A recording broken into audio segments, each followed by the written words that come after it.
Hello, welcome. Another Friday, another episode of Heavy Metallurgy. We're on episode number 260. I'm joined, as always, by one of the best co-hosts in the world, Alan, Witchfinder General. One of. Well, I'm sure there's other. I mean, you're the best one here, but I'm just saying. I'm sure there's others in the. Ed McMahon. Come on, what about Ed maybe McMahon? You ought to get one of them to co-host your show then. Yeah. How you doing, brother? I'm doing pretty good. It's been a super busy week, but hey, we're here. We'll have some fun this evening. Hello to everybody filing into the chat. Lots of familiar faces popping up. Hope folks are having a good week and ready to have some fun. We've got one of our favorite guests back. It's been a minute since he's been on, but we've gotten the stars aligned just right for the return of Jurgen. How you been, man? Good to see you. Yeah, doing fine. Just waking up, but yeah, doing fine. I think the last time was with you and Devin doing the Sodom catalog, which was an eye-opening experience. I've continued to spin the shit out of Sodom, which rarely happens after a deep dive. There's usually a year or two of cooling off. It's cost money, yeah, a good chunk of money since then, I'll bet. It has. I've had to fill in many holes, and I still haven't decided if I'm going to collect all the EPs or not. So, which would have been great for today's conversation. Mini CDs, I should say. I'm not doing the vinyl. I couldn't afford the vinyl run into the Sodom catalog. I think our next one we talked about is doing the Dismember catalog. You still down for that? Maybe not. I would tell more funny stories about the Dismember guys than talking about the albums. Right on. Well, so if anybody is complaining about the fuss in the background, if you complain, buy me a microphone. And you know what? The fuss saw is the law. Yes, it is. It is.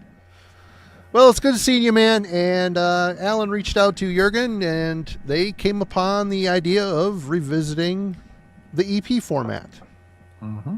Yeah, it's something we did do this with Dennis, but it's been years and years ago, and I'm pretty sure there's more than just 3 dozen or so EPs that have been released over time. So I think we can come up with some different stuff to show that folks will maybe enjoy, have some fun with. I guess we were discussing in the dugout before going live, what is an EP? I think where we talked about a little bit, I may have the wrong examples here, but Jurgen, what is your analysis on what constitutes a mini CD or an EP or an extend or what? What do you think? That is a fine line. Everybody sees it a little bit different. An EP stands for extended play.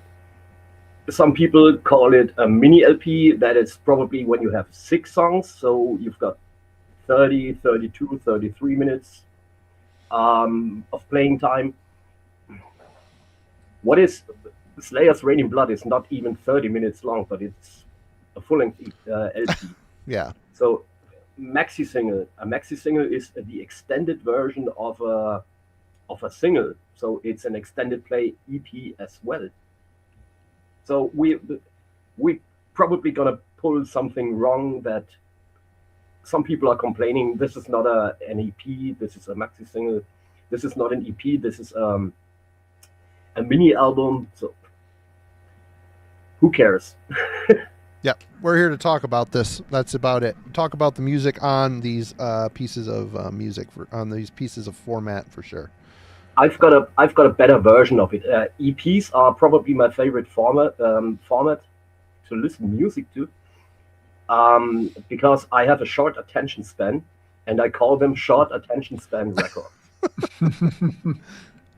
SARs. Yeah. SASR. SASRs. So there you go. You've got a new format out there. Exactly. And listening to some of these today to refamiliarize myself, because some of these I haven't listened to forever. I will say that there was an era in the 90s where the EP was kind of a lot of fun, whether it was thrash or the early death metal scene. And you go into these expecting them not to sound like a regular recorded album. Sometimes the recording quality may not be the best, or there's a couple new songs on it and maybe some live stuff on it to fill it out. there's many different things that make this format fun. I would take this over a 7-inch any day. I know people that collect 7 inches, and I just, Alan, prime example. You scour the earth for those rare, hard to find new wave of British heavy metal 7 inches, and I have a collection, a couple crates of them, and I just cannot be bothered to fuck with 7 inches. When I finally do listen to them, it's a bunch of them, and it's annoying. You basically have to stand there by the record player. You can't just sit there and be a fat lazy asshole. You have to get up and actually interact with the record. So this to me is like the perfect realm. You're not really feeling like wanting to commit to a full-length album. You don't want to mess with a 7-inch. I don't know. What do you guys think about the content? I think the content in the early 90s, in the 90s, is probably the best time for this stuff, and maybe the 80s too. What do you think? Jurgen? In the 80s, let's take Sodom for example. They wanted to record a full-length album, but the label aborted the sessions, and that is where the In the Son of Evil came from. Then they recorded the Obsessed by Cruelty, which has a little bit of 2 versions. We already talked about it. Yep. And then they got a new lineup again. And the label said, we're not going to send you in the studio. We are testing the waters with the Expressive Sodomy EP. So you're just going to release 3 songs, not a full length. Yeah. So, yeah, it was testing the waters. Back in the 80s, a lot of bands did a mini album or an EP first before the full length album. So the label could see how they are doing. Yeah. EPs can be on singles as well, on 7 inches. Just wanted to mention that. Right. A lot of, for example, Def Leppard. Yep. The first one is called an EP. Mm-hmm. I've got singles that play on 33 with 3 or 4 songs, so it's an EP as well. Oh, okay. And I will say, it's funny you're saying we're going to test the waters. It's interesting because from a production standpoint, it doesn't really matter if there's 3 songs or a bunch of songs on it. It still costs about the same amount. Of course, if you're on both sides of the LP, it costs to make the plates, but it's still not cheap to put. It costs the same amount of money to put out a CD, whether there's 2 songs or, 70 minutes on it. Mm-hmm. I've got a point for that. Back in the day, the bands were recording in studios, and studios were quite expensive. And you had to pay for the reels and all that shit. And the day costs, I don't know, 5,000 a day, something like that. So they had 2 or 3 days to record an EP instead of being there for 2 weeks or 3 weeks. So I think back in the day it was the studio cost. You're probably right. That's a good point for sure. You have anything you want to chime in on this stuff, Alan? I mean, you're kind of the king of the 7-inch in that early stuff. What do you think the EP had a bit more necessity or reason to exist back in the day than it does now? I don't know. I mean, EPs have been around for a long time. You can go back to the 1950s and find bands releasing EPs. And a lot of those back then did tend to be more the 7-inch style, where maybe 2 songs on each side. But yeah, they can be 12-inch and 7-inch, as Jurgen mentioned. And yes, every now and then you get some random 10-inch size ones as well. EPs can be a fun format. It kind of depends on the content. Sometimes you do get some interesting songs, tracks that got excluded, left off an album, but turn out to be really good. Some interesting B-sides. Other times they can feel like they are just a quick cash grab. It's like, oh, this band's album was really hot. They're out on tour. We need some more product on the shelf. I don't know. Do a cover song and a live song and whatever the most popular song off the album is. Bam. Here, give us more money. So it does depend on the contents for EPs, what you get quality-wise or not. I agree with what you said, Marty. The 80s were a very good time for metal EPs. Into the 90s, I don't know if they're always appreciated as much as they should be, but yeah, there's a lot of really good EPs from the early 90s across genres too. It's not something that's limited to a genre. certain formats do sort of fall off over time. Like singles were a huge thing for new wave of British heavy metal, but as you went through the 80s, singles became less and less common for everything. There's not a ton of thrash bands that did singles, and fewer death bands, and there's some in black metal, but it's not a popular format. EPs, everyone did EPs. It didn't matter if you were thrash or folks been mentioning grind EPs in the chat already. Mm-hmm. If you were punk, new wave of British heavy metal, death metal, everyone saw some utility in that EP format. And yeah, I really like Jurgen's point about the cost of production back then, that sometimes that's all you could afford to do. Get in, make the EP, have something, that you maybe could have, even the band could save up just enough to go in on the graveyard shift, get the EP pressed, and have something to sell to fans, circulate in the underground, and also advertise themselves to labels with. So, it was kind of a versatile, and very functional format. There's a ton of really good ones. We'll talk about some tonight. I'm looking forward to seeing what everybody is going to pick for this. I will say too, thinking to the 80s, during the whole thrash time, there was something really exciting and fun about getting an EP or a mini LP or whatever in between albums. You got, maybe there's a single on it for the upcoming album, so you get to hear what's coming, and then there might be 2 songs you've never heard before, and then maybe a live track. It felt like you were getting something special. You were getting, being able to look behind the curtain of other stuff that maybe didn't make the last album. And then hearing, now all you gotta do is go to YouTube. You can watch any band on the planet live. Whereas, the 80s, you either had to go to the show, or if you're like me, way the hell up away from any scene, hearing the live performances on some of these EPs, and it was cool.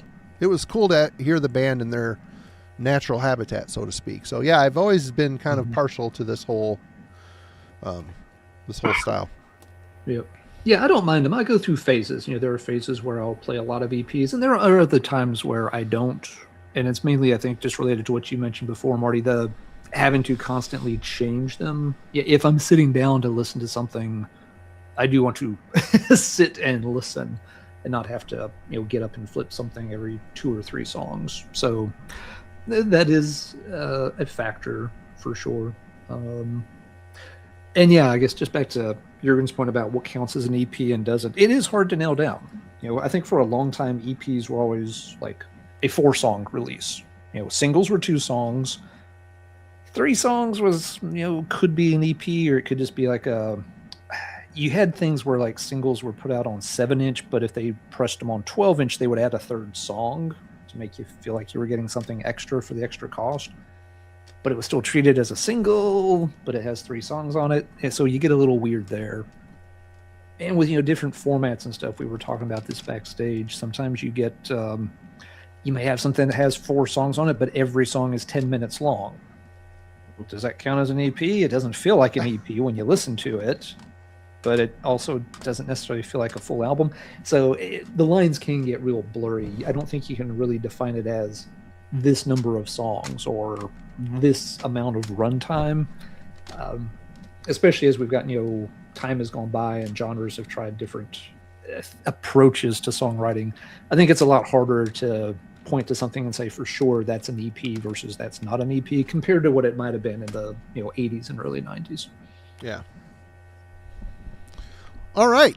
Well, I think we've kind of stated a mission statement here. Jurgen, you want to kick off this festivities here? Yeah, let's start with the king of EPs. Now, this band has a cult following. They never released a full-length album, but although they were already, I think they started in 87. Still to this day, the band is active. They are touring, but they haven't released a full-length album. So the least prolific band in the death metal underground. Seriously, crazy. Yeah, but one of the best. This is 100% killer. I don't know what is going on with them.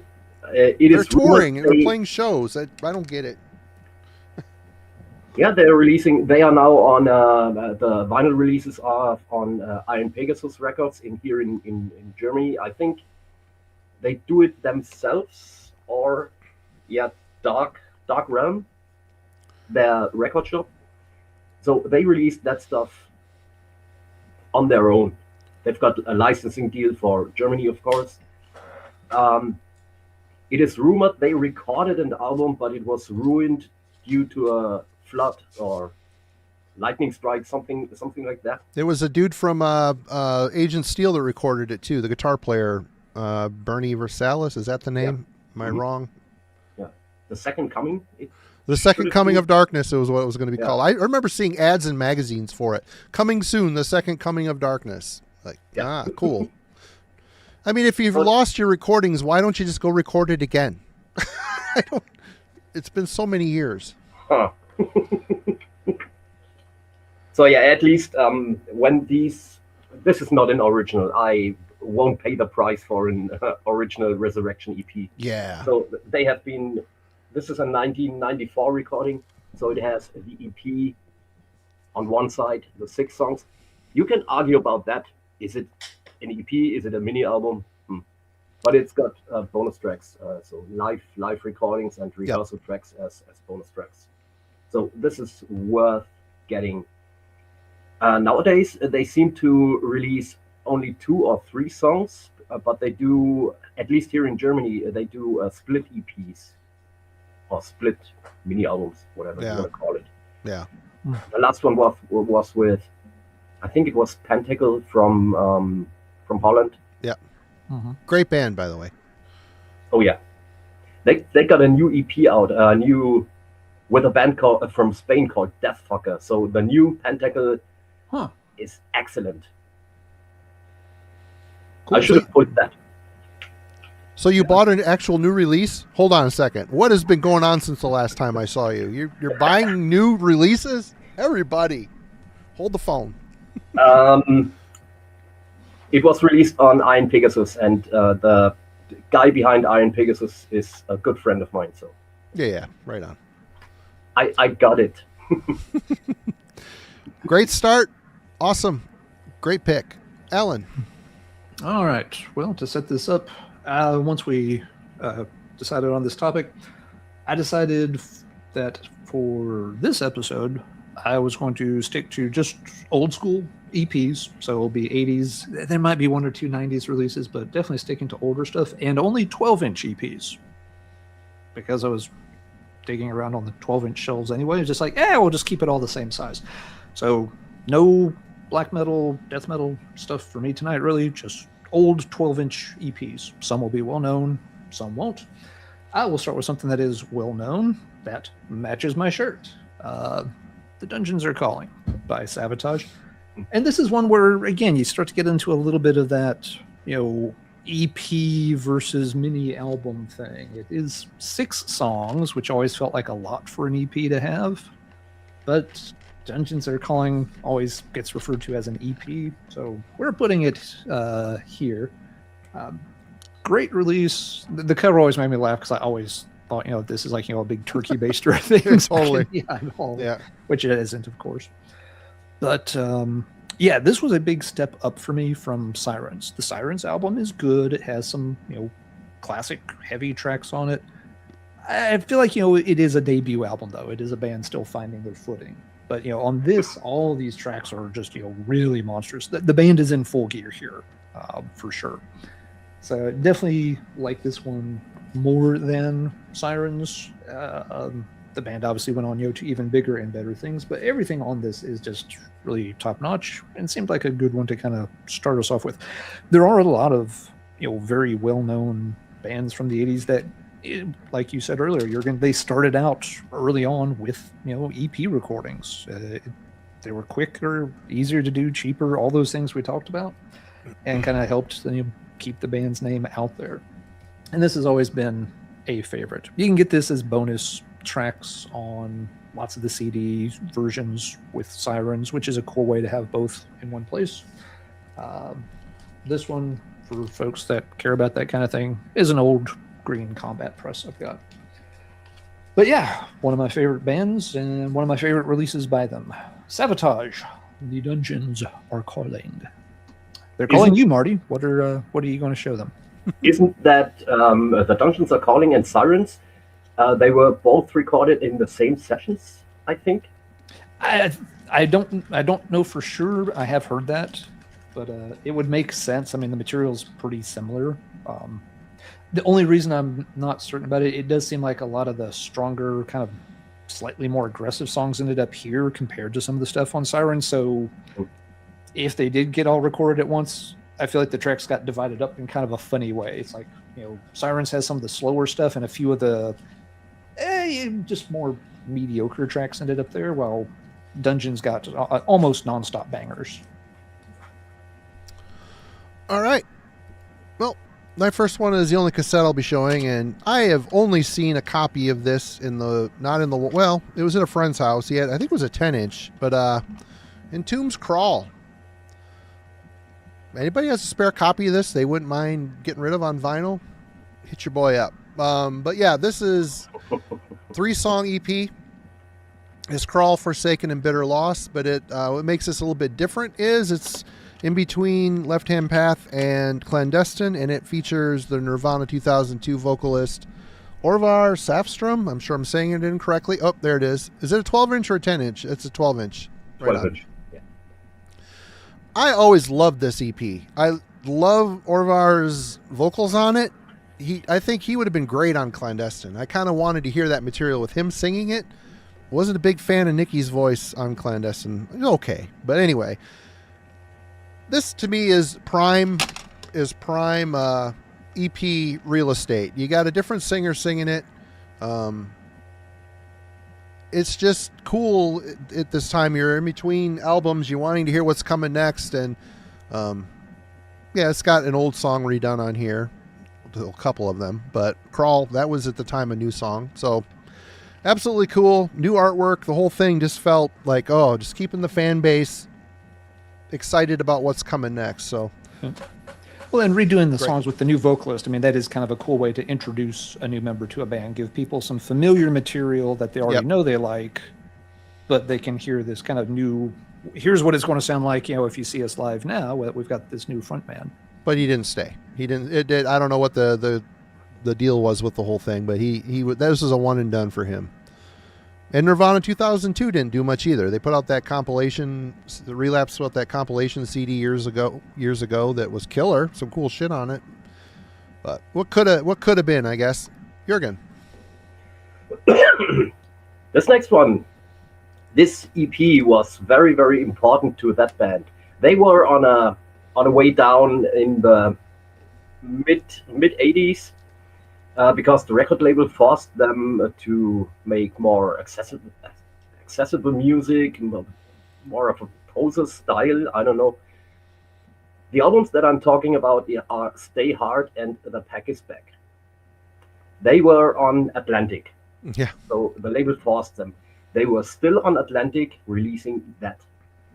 And they did the Mad EP just as a statement. Go fuck yourself. We are doing what we want to play. So this is, it's not a comeback record, but it's a comeback to the old style. So return to form. Yeah, the Mad EP. It wasn't my introduction because I had heard The Pack Is Back first. So yeah, I wasn't very much into that. This EP, a friend of mine said, listen to that. They are going back to the old style. So before, what was the album after that? Life's a Bitch. Yeah, that's a good record too. Yeah, great album. So Mad EP from Raven. Raven was an EP band for in the 80s as well. They did the Crash Bang Wallop and what else? Their first release was an EP on a 7-inch. No, it was a single. It was only two songs. So yeah, Raven. All right, good one, Alan.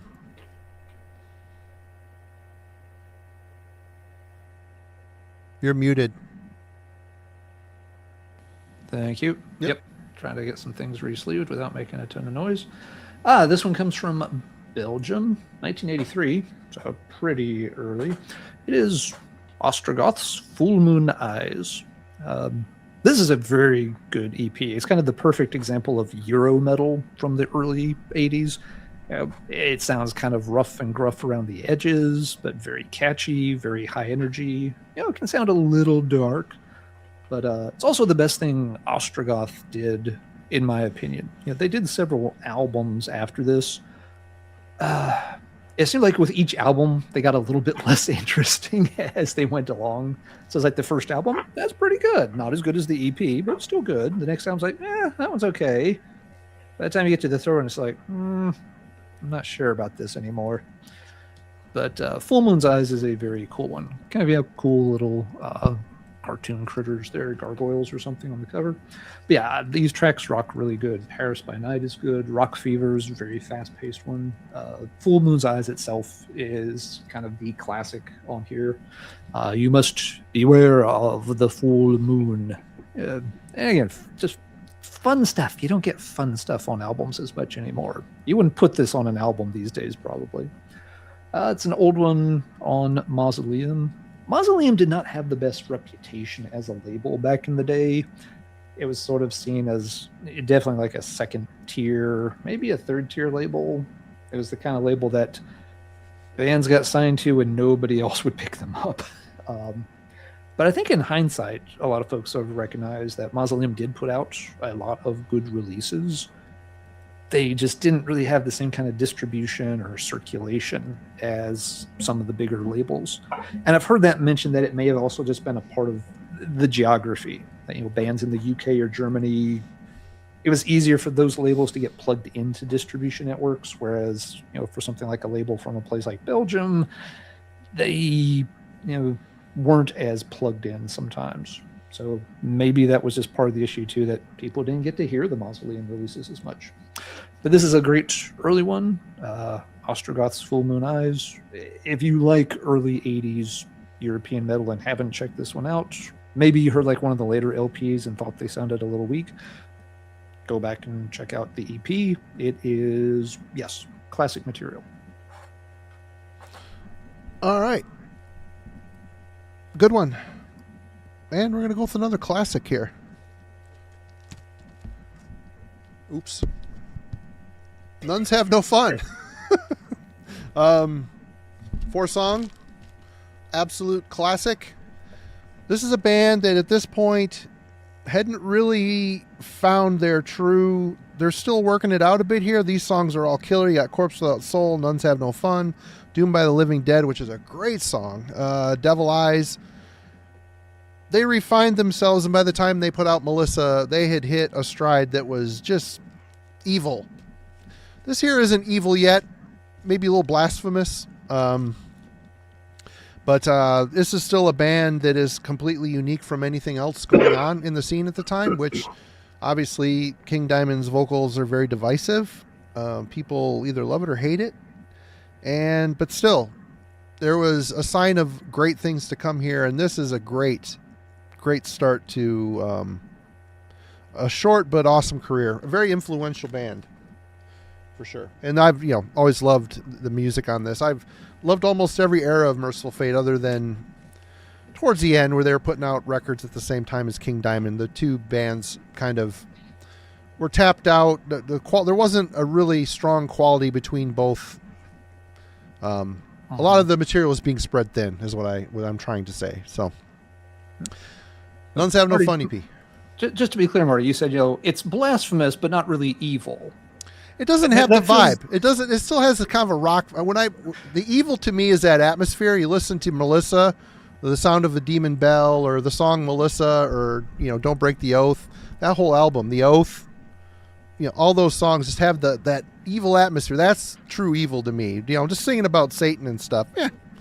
Whatever. It just strikes me as funny. It's like, oh, it's very blasphemous, but it's not evil. It made sense in my head.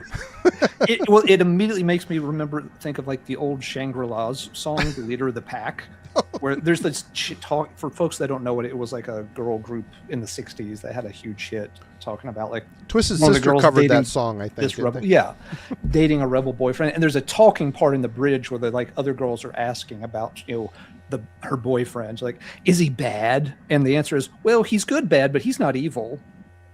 And it just always is like this weird response. So Mercyful Fate, they're good bad, but they're not evil. Yeah. It's definitely there. I think a lot of it was the recording quality.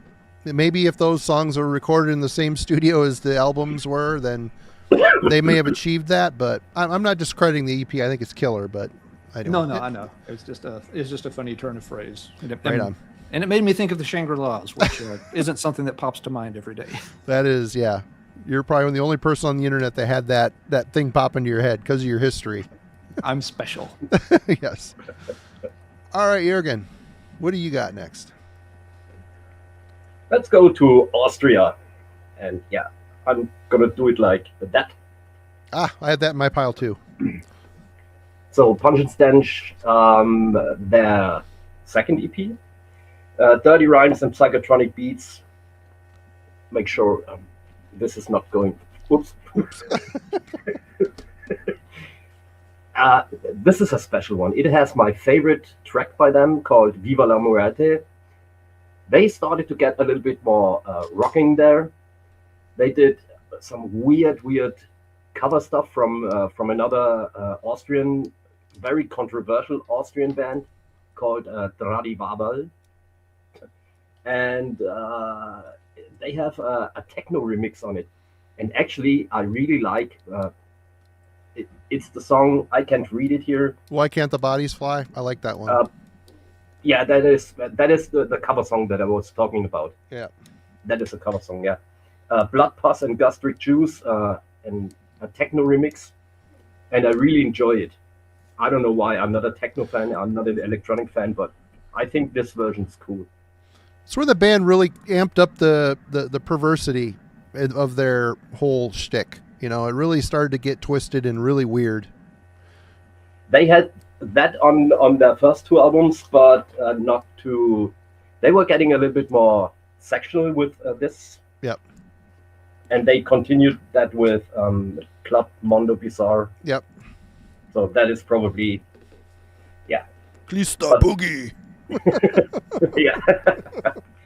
But they are nice guys. But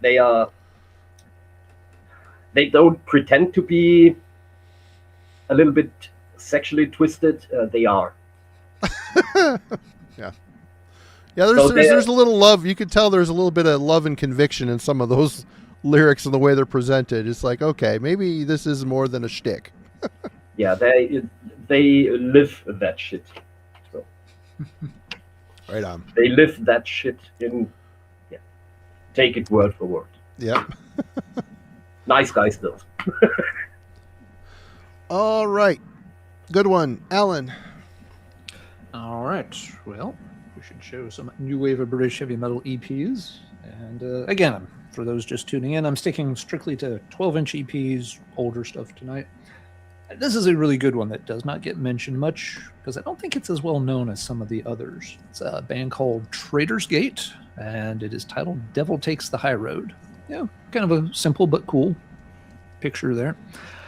This one came out in, I believe, 1984, so it's a little late in the new wave of British heavy metal run. It also had the bad luck of being one of the very last things signed to Bullet Records. Bullet did some good releases. I think they did some originals, but they also licensed things from some other territories. I know there were like some Australian bands that got a UK pressing through Bullet Records. And so, yeah, Traitor's Gate, got signed, your EP's coming out. And I think by the time this was out, the label had already declared bankruptcy and everything was basically, shut down. So not exactly a lot of promotion went behind the Traitor's Gate EP.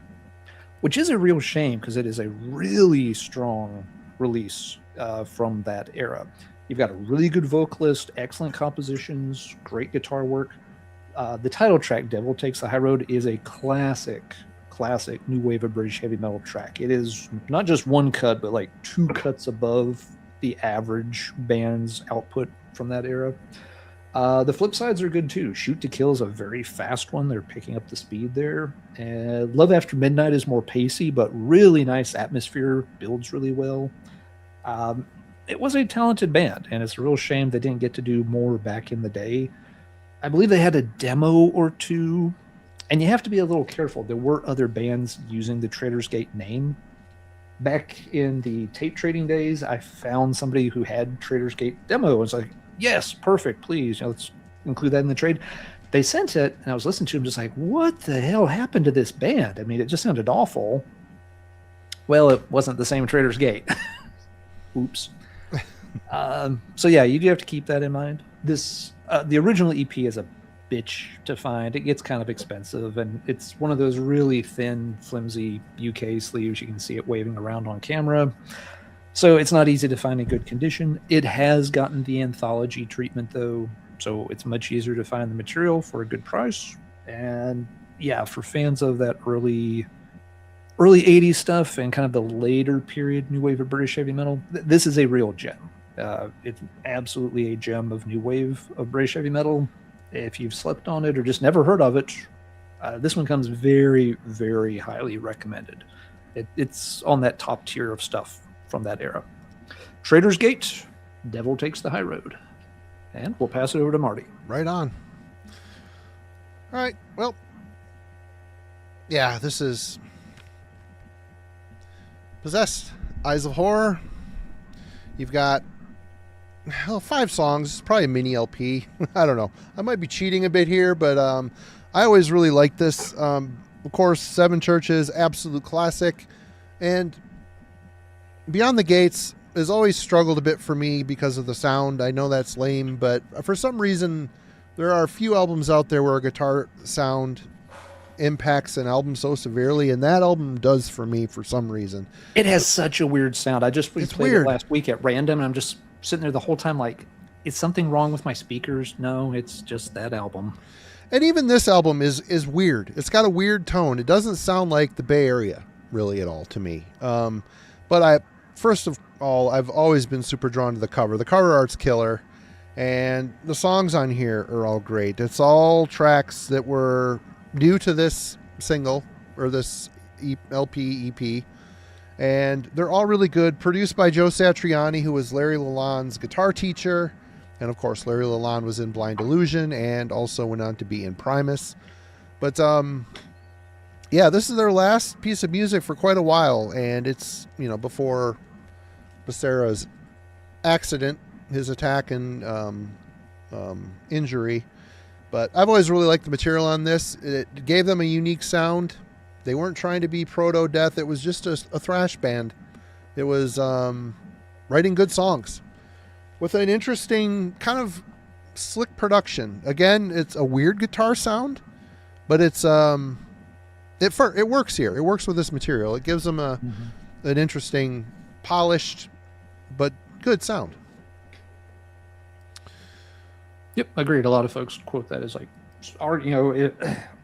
it much better than the album, and really strong release. I'm not going to say better than 7 Churches, but It's people not. would put it It's on not that, better than 7 Churches, but people would put it kind of close to that tier that it really is that good. Yeah, it is. It is my favorite Possessed release. Oh, really? There you go. Yeah. All right. So Marty already talked about this band. Another band that is the king of the EPs. The EPs always get a little bit under the radar with them, but Entombed and their Stranger Eons EP. What I like about that, it's got the album version of Stranger Eons. It's got 2 additional tracks, Dusk and Shreds of Flesh. They are recorded in the same sessions. I don't like the sound of Clandestine. It is too thick, too meaty. It's something about the album is getting on my nerves.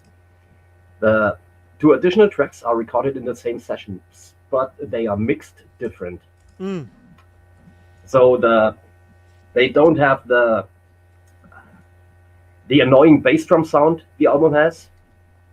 So yeah, if you haven't heard that, you can get that easy on CD with the Gods of Grind compilation that has also Carcass and Confessor and stuff like that.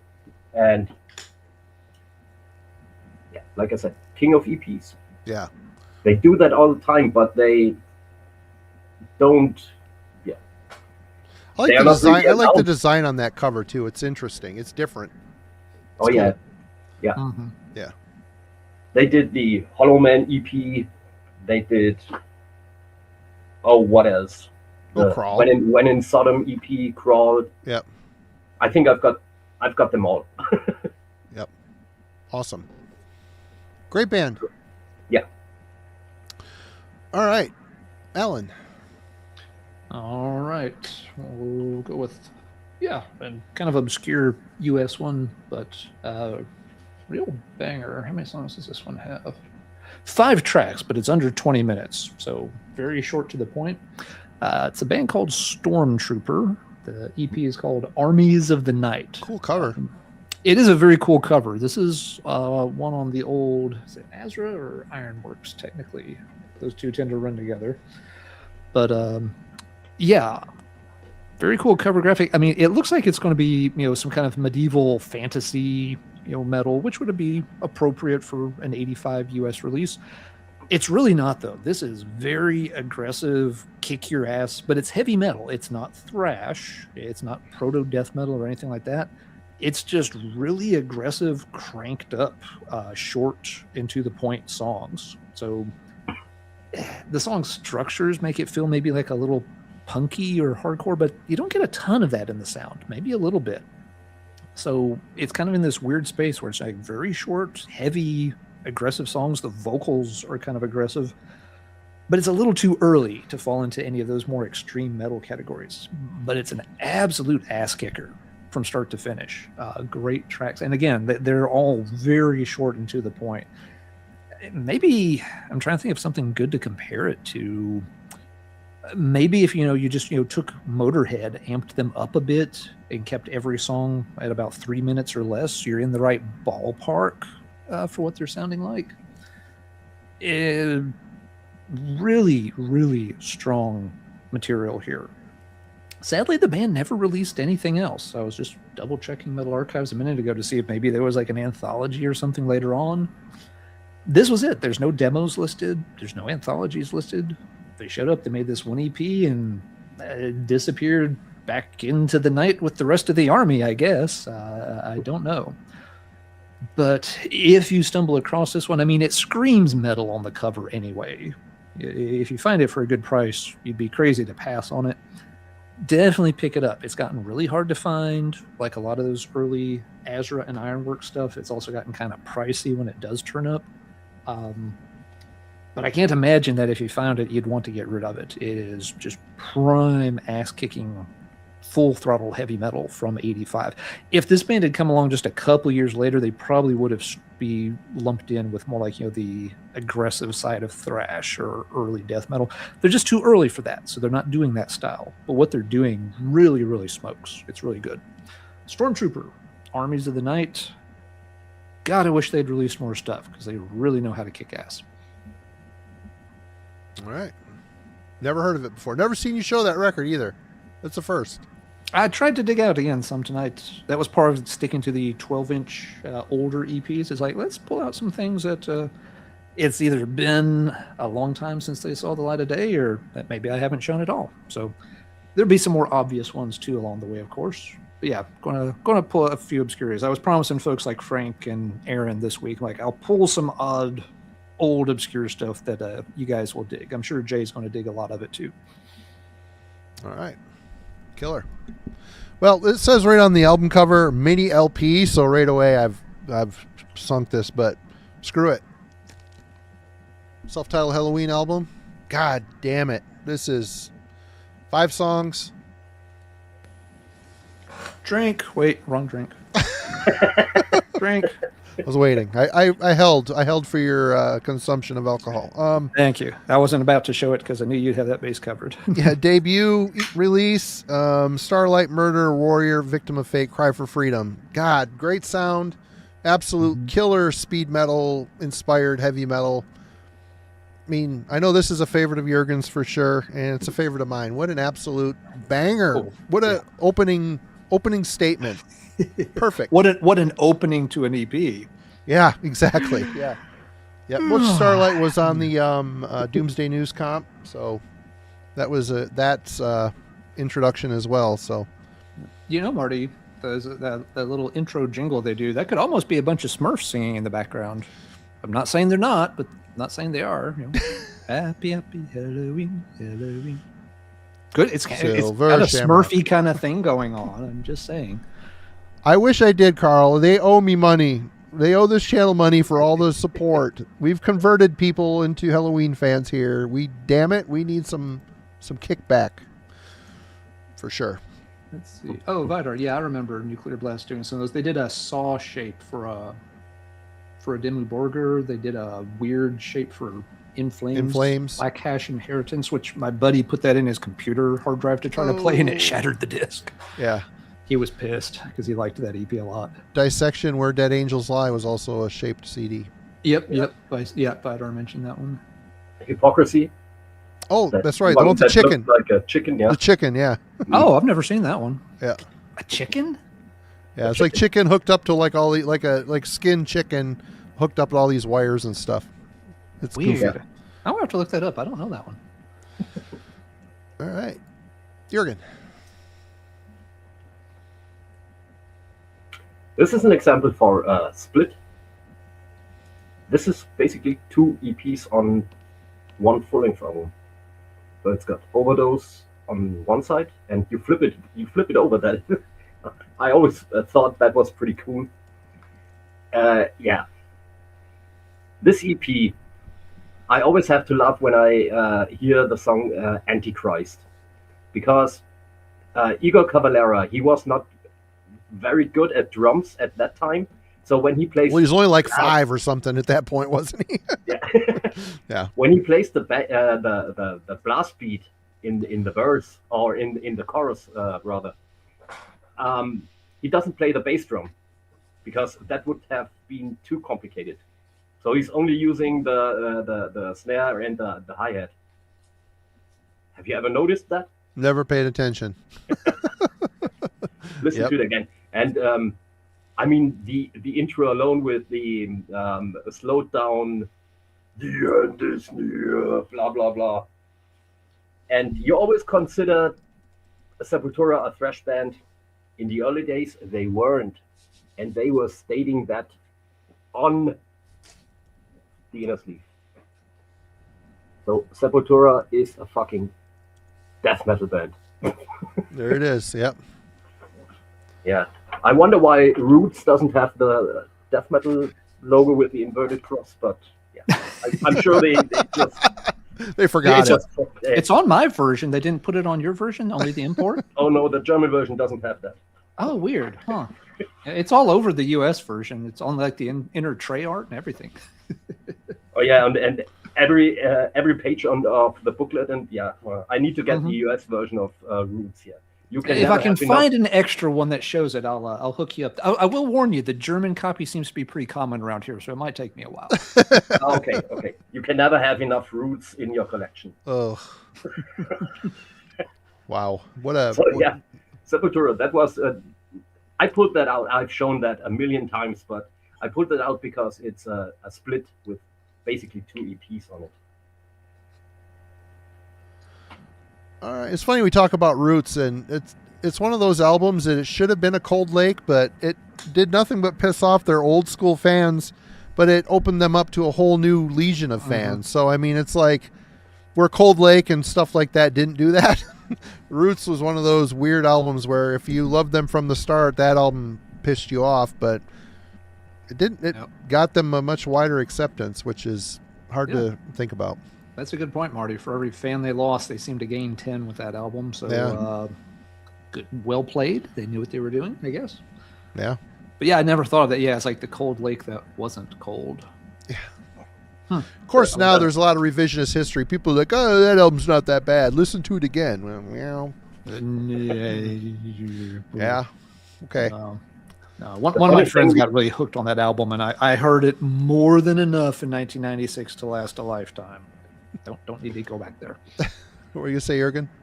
The funny thing with Roots, I've seen them on that tour. They had no fast songs on Roots. But when they played the old shit, they started to play Beneath the Remains or Arise twice as fast as on the LP. I don't know why they did it. Maybe to squeeze more songs into their set. But they started that on the Roots tour. Huh.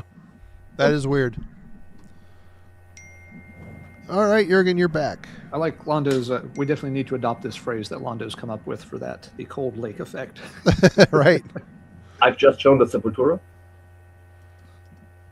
Yep. Oh, sorry. My kid is texting me. I'm trying to get that sorted out. No, it's all right. Alan, sorry. No, it's all good. Okay. Well, this one's popular. Folks know this band. You know, they made several albums, but there's one in particular that everybody kind of knows and loves, and this EP is tied to that. And it's a good example of where you had a song that got left off the album that shouldn't have been left off the album, because it's the greatest thing they ever recorded, and it's one of the greatest things anybody has ever recorded.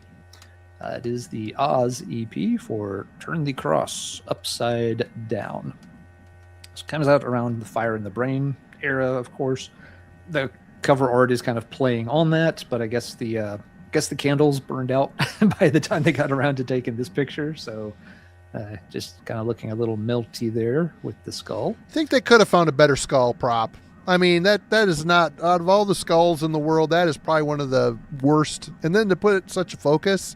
But again, it's been on fire before this. It's melted, dude. So of course it's going to look kind of lumpy, wumpy by this point. I've always questioned the choice of the skull on that, for sure. Yeah, but it's better than the skull on Killing Is My Business. Can't argue that. That is True. very fair. True, yeah. Yeah. But yes, you get 2 tracks from Fire in the Blade, Gambler and Searchlights, and those are both great tracks. That's a great album. It's a very high energy, rough and ready kind of album. There's a reason people love Fire in the Brain. But you also get the title track, Turn the Cross Upside Down. And this should be on every single playlist of early and mid 80s Euro heavy metal greatness. There are few songs out there that are this fucking good. If you've never heard the track, just open another tab, type it into YouTube, dial it up. You can listen to it later. It is one of the best songs from that whole era. I have no idea why they didn't put it on the album. I don't know if they thought it was going to be too controversial. It doesn't seem like that would have been such a thing. I don't think Europe had quite the same issues that we had in the US with people freaking out about such, titles and all that. So I don't know. Maybe they just wrote it a little bit later. Maybe it came together too late to make the cut for the album. But regardless, it is a must-hear song. It's easy to say, we always say, oh, that's a great song. This is a great song. This is a top 10 song from this style. I've never made the list, but I have no doubt it would be in contention for that top 10. This is the one. I've shown it a few times before. It's a hard EP to find. The first time I found it and won it on eBay, it had a slight warp, and the doofus tried to iron the warp out of it before he mailed it to me. That didn't work well. He still sent it, though, right? After it was all the grooves were gone? Well, yeah. He didn't send anything right away. I had to contact him hey, dude, where's my record? He's like, I am very sorry, but haha, funny thing. So he refunded my money, and he did send me the ironed copy of the record for free. I may still have the empty cover laying around here somewhere. I don't think I still have the disc. But yeah, I mean, it was just flat. There wasn't a groove left on either side of that vinyl. So yes, I eventually was able to track it down elsewhere and got a copy that has grooves on it. What a novel concept for a vinyl pressing. But Yes, it is a must-hear song. Absolutely, go check it out. If you've never heard Oz Turn the Cross Upside Down, you will hear nothing. There's nothing you will hear tonight that is better than that song. But Alan is cheating. The hype sticker clearly says it is a maxi. It is not an EP. It does say maxi, yeah. Maxi at 45 RPM nonetheless, too. Yeah. So yeah, the whole maxi and me. So yeah, that's a good point though. I mean, I guess maybe this is considered a maxi single upon release because it was 2 songs plus 1. I don't know. Splitting hairs. It is. In my mind, as soon as you added a 3rd song, I always called it an EP. Yeah. Whether that's right or not, that was my personal approach to such things. That was just, I saw the sticker and I had to mention that. Oh, no, I'm glad you did. I didn't point that out. All right, Marty, over to you for your next one. This is definitely a mini LP, but I'm still showing it and talking about it because this is my favorite by this band. And this is Submit by Pitch Shifter. This is a 3-6 song, mini LP. And it is their darkest, most evil. Here it is, evil. I'm saying evil again. But it takes the Godflesh aesthetic and just makes it more crust punk, more nasty, more twisted. I don't know. I always really enjoy the early years of Pitch Shifter before they got really dancey. After their Desensitized album, they started getting into more dubstep? Is that what it's called? Dubstep? Just not great. But this stuff here it's just mechanized, pitch shifted vocals. Clayton's vocals are just super gross and awesome, pitch shifted. This is a heavy, like the song Gritter. What a great song. Absolute great. Every track on here is worth listening to. Great EP. I love this thing. I wish they did another album in this vein for sure. Submit by Pitch Shifter is the only pitch shifter that I can listen to. You don't even like Industrial? Industrial is a little nastier, I guess, but I think that I don't know what they did on the Submit EP or mini album. Yeah. But it is special. Yeah. It is. It's hard hitting. The production is really great, really dirty. It's a great record. All right. Okay. Let's go to Germany, but stay in the death metal realm. This band, their first 2 releases were both EPs. Talking about Morgoth. I was going to pick that, but I figured you would, so I just left it. That's great. Yeah, The Eternal Fall is my favorite Morgoth recording. Although it has production errors, if you listen closely. They recorded this in their practice room.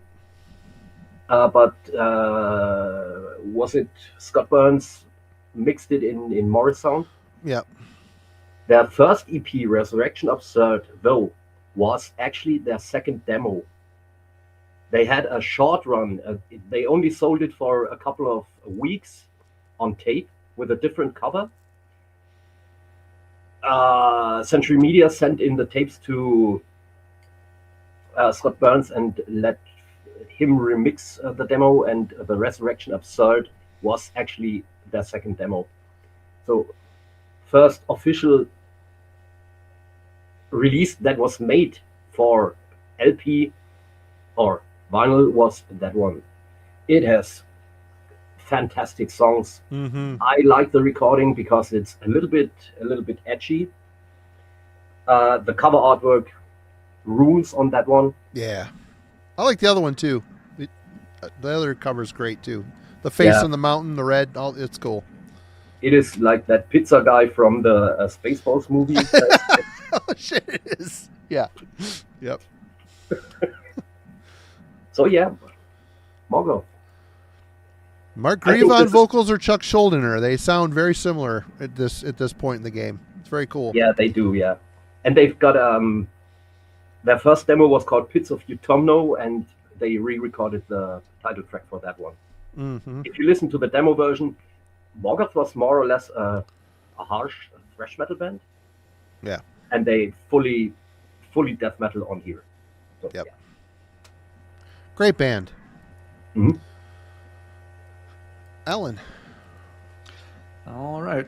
Well, I see Logan is in the chat, so let's do something from his backyard. A band that started out in, I think, Baton Rouge, but later relocated to Dallas.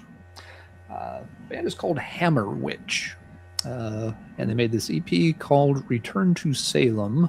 It's got kind of a cool color scheme, although there we go, light's a little better. So yeah, kind of a neat black and red design. The title's down here at the bottom, Return to Salem. This came out in 1987, like a very small sort of local label called, I think, DTA Records. It's 6 tracks, so again, we're kind of pushing into that mini LP thing there, but whatever. We're never going to do an episode on mini LPs in particular, so I think it's perfectly fine to lump them in with the EPs here. This is a pretty obscure one. Not many folks are familiar with the band, but it's an excellent release. All 6 songs on here are very good, and there's really only 2 words you need to know. If you're not familiar with Hammer Witch, I can sum it up this way. Metal Church. They sound a ton like the early, like, first 2 Metal Church albums. If you like the dark era Metal Church, you would like the Hammer Witch EP. It's cut from that same cloth. So yeah, strong vocals. It's that, again, where it's pushing towards thrash metal, but it's not, you wouldn't call this thrash, but it's definitely leaning that way, the same way that Metal Church did when they got a little more aggressive on some songs. And it's another case where kind of a one and done, although the band did demo some material a few years later. I've heard the demo material. It's, well, let's put it this way. The band's from Louisiana, but remember, they relocated to Dallas. They're hanging out in that area. The demos come out in 91 and 93. Now, guys, if you're a band from the Louisiana, Dallas area in 91, 93, and you're trying to make it big, what would you try to sound like? Anything that was kind of shaking up the heavy metal world from that neck of the woods around the early 90s? Band that ripped off Ex-Hoarder quite a bit. Yeah, the Hammer Witch demos start sounding a lot like Ex-Hoarder and Pantera. They were very much going for that, angry, groovier kind of sound. It's just like, oh, that's disappointing. Understandable. I mean, it had been 4 years since this came out. But yeah, I was not impressed with the material. That's just not my style of heavy metal. So Hammer Witch started down the, we're angry about stuff and things style metal that took over in the early 90s. And it worked out well for Pantera. Ex-Hoarder developed a cult following, and nobody ever heard the Hammer Witch demos after that. But Return to Salem is a completely different kind of thing. Like I said, if you like the early Metal Church sound, this is a cool EP. Unfortunately, it is another one that has become hard to find. There was a time you could find copies of this. If you found it, they were like, in the cutout bins for just, a couple of bucks. Those are all long since dried up. There are picture discs of this that you'll see online for sale sometimes. The picture disc is technically a bootleg. There's nothing, I mean, if that's what you want, that's fine, but don't buy it paying a big price for it, thinking it's like some rare original. There wasn't an original picture disc. It's something that was pressed up later on. It still looks cool on the picture disc. But yeah, Hammer Witch, another one of those kind of just obscure EP mini albums that really good, high quality stuff. All right, Marty, kicking it over to you. All right. Well, talked earlier how, sometimes these EPs maybe don't have the band's best material, but still at the time they drop, it's exciting to get your hands on them because you feel like, again, you're feeling like you're seeing behind the veil a little bit of things that maybe were on the cutting room floor at one point. But we've got Nuclear Assault, The Plague. I think this is it's great. It's fun. You've got Buttfuck on here, which is, typical Nuclear Assault silly song, but Game Over, Nightmares, Justice, The Plague, Cross of Iron. I was always a big fan of Nuclear Assault. I thought they had a completely unique sound of anybody in the U.S. I mean, even for the East Coast scene that they were a part of. They're obviously a New York City band, but they had more in common with the East Coast, I guess. So you lump these guys with Anthrax and Overkill and, other East Coast bands like Blessed Death or a little further south, Whiplash. This is a scene that each band had its own unique identity. Whereas you start getting into the Bay Area, there's a Bay Area sound. You know what I mean? Not saying every single band sounded exactly the same, but you can tell when a band came from the Bay Area.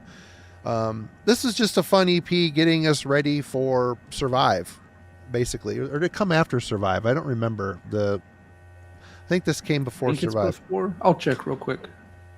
But yeah, this is just it's a stopgap type of release, and a lot of thrash bands and labels were doing this to keep people's interest in a band building, leading up to their next album, and ultimately it's this before Survive. Is it? Yeah. It's got a better guitar sound than Game Over did, which, again, that crappy guitar sound, that is an album where that should have ruined it for me, but it didn't. That crappy guitar sound ended up kind of being the Nuclear Assault sound. It had a bit of a punk vibe to it, which makes sense because they were definitely pulling from some hardcore with their sound here and there. So, I don't know. This has always been a fun EP for me. Listen to it today. It's been a long time. And it still holds up. Like I said, I'm a Nuclear Assault fan. Takes me back to the teenage bedroom covered in posters and reading lyrics and caring about things.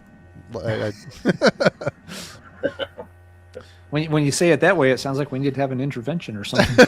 Caring about, what bands had to say. Anymore, I've been so disappointed over the years. I typically avoid lyrics. But, Jurgen, you're up. Okay, this next one might be a blasphemy to some people.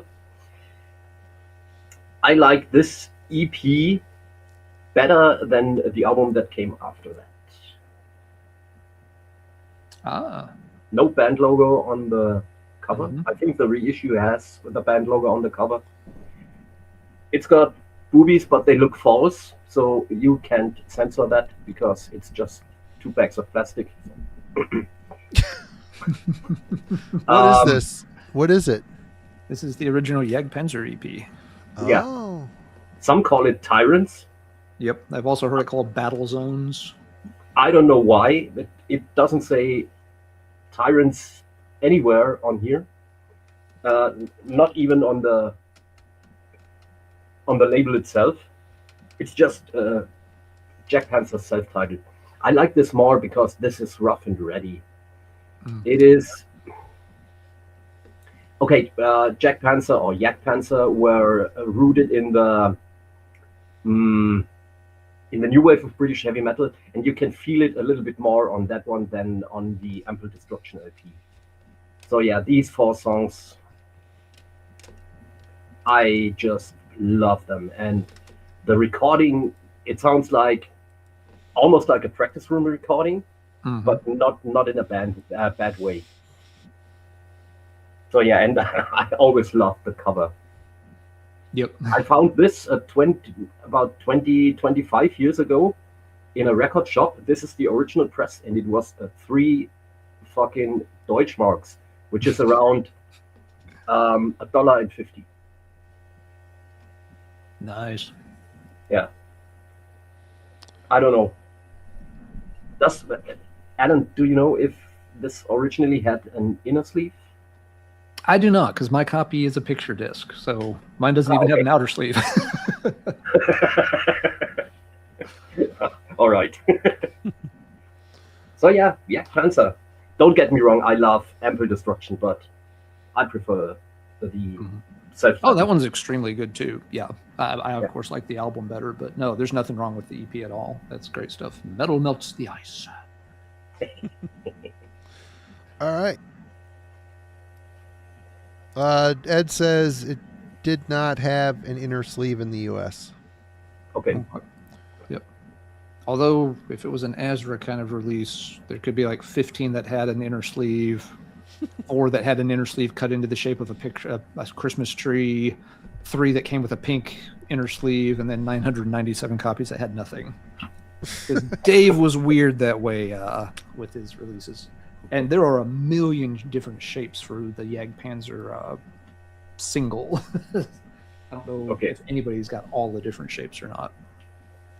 All right, on to the next one. Let's go back to New Wave of British Heavy Metal. We got new wave of British heavy metal fans there in the chat. Give the people what they want. How about Parallax White Lightning? This is a pretty early one from new wave of British heavy metal. I believe this was an 81 release. Came out on the Redditons Rare label, which there were a few early new wave of British heavy metal records on this label, but not very many. I think this label tended to specialize more in punk or other underground styles of music. So they didn't pick up a ton of metal stuff, but somehow they ended up signing this band and did this EP. It looks like, oh, green vinyl. It must be like a super rare variant. Nope, the entire press run is on green vinyl. There's no black vinyl to be had. This is, I'm sure, an excellent example of where back in the day, this was almost considered a detriment. I'm sure the band got a discount for allowing the pressing plant to use up the leftover green stock from some other release that had been done.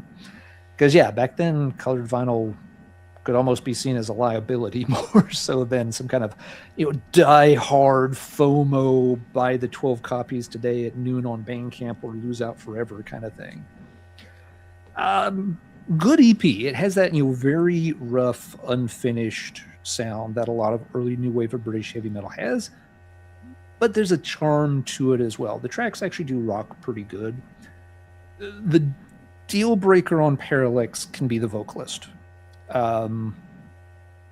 Dude is pretty flat. There's no other way to say it. There's not much singing acumen in his background. But he gives it a fair go. It doesn't bother me personally, but there are a lot of folks that are just like, dude, I can't listen to that record because of that guy singing. And yeah, he is definitely untrained as a singer. The Parallax CPs, its 5 minutes of fame came when Lars and Metal Blade did the 10th anniversary compilation, 79 Revisited. And Parallax's White Lightning was definitely one of the more obscure tracks that made it into the set list for that comp. It's a great comp. It does focus mostly on the better name acts, which makes sense, but it includes a handful of just kind of like, oh wow, weird deep cuts. And Parallax White Lightning was definitely one of those. So this kind of got onto collectors' radar pretty early. And it's always been one of those kind of mid-priced collectibles for folks that are okay with the vocals. There are some folks, again, that just don't want this because the singer doesn't work for them. The last thing to point out on this, there are some variations on the cover. Some copies of this will have a plain white cover with like a dragon sticker on it. It still says Parallax, but it has like a dragon design, but it's just like a small sticker that's in the middle of the thing. And there's a third variant also that also has like a small sticker, but I think it's just the band's logo, but it's drawn different. The logo is drawn more like, oh rats, who's the guy who did the logo and artwork for the band? Yes. He has that very iconic 70s style. Rodney Matthews? No, someone in the chat will know. Dean? No, it's not Richard. Is it Richard Dean? That's not right. Oh, yeah, Roger Dean. Yep. I had the last name, but I couldn't get the right. So, yeah. But, yeah, on that third variant, the logo is drawn in kind of like a Roger Dean type font. And that one seems to be very rare. But it's the same. I think they're all still on green vinyl, still the same 3 songs. There's no difference other than just, I guess some had, those plain white covers and got stickers slapped on them. I don't know if those were sent out as promos or if they didn't have enough covers to go with the print run or what. But you can find a few variants on it. If you're really hardcore about Parallax, you could own 3 copies of this. I own 1 copy of this. This isn't one I've got all the variations of. Cool EP. It's not the best one from the era, but I like it. Some folks would be a little on the fence because of the lack of vocal outstandingness. All right, Marty, pass it over to you. Well, absolute classic album, well, EP, and that would be Haunting the Chapel by Slayer. This thing here, 3 nice. songs, Chemical Warfare, Captor of Sin, Haunting the Chapel. It is a little bit more aggressive than Show No Mercy, but it feels like the perfect transition between Show No Mercy and Hell Awaits. The 3 songs on this thing are fantastic, absolutely great. And this is a Icarus Records, which is an Argentinian label, reissue. It comes with Aggressive Perfector as a bonus track. But yeah, this is just an era of Slayer that I wish we had one more Show No Mercy. I like Hell Awaits just fine, but Show No Mercy was special, and the tracks on this are special. That they're getting more aggressive, but the songs are just so interesting and unique still, and lethal. They're picking up this intensity that's just building and building and building. But yeah, this is one I had on tape back in the day that I don't know, got stolen or eaten in a cassette player. I don't know. Okay, I don't know what happened to the tape, but absolute killer. One of the first things I picked for this. I'm like, well, that's a classic, and I wish it was a full length, but yeah, big time favorite. Yep, that's an excellent pick. Kind of a essential one. Yep. All right, Jurgen. Do you ever hear me talking about black metal? Not very often.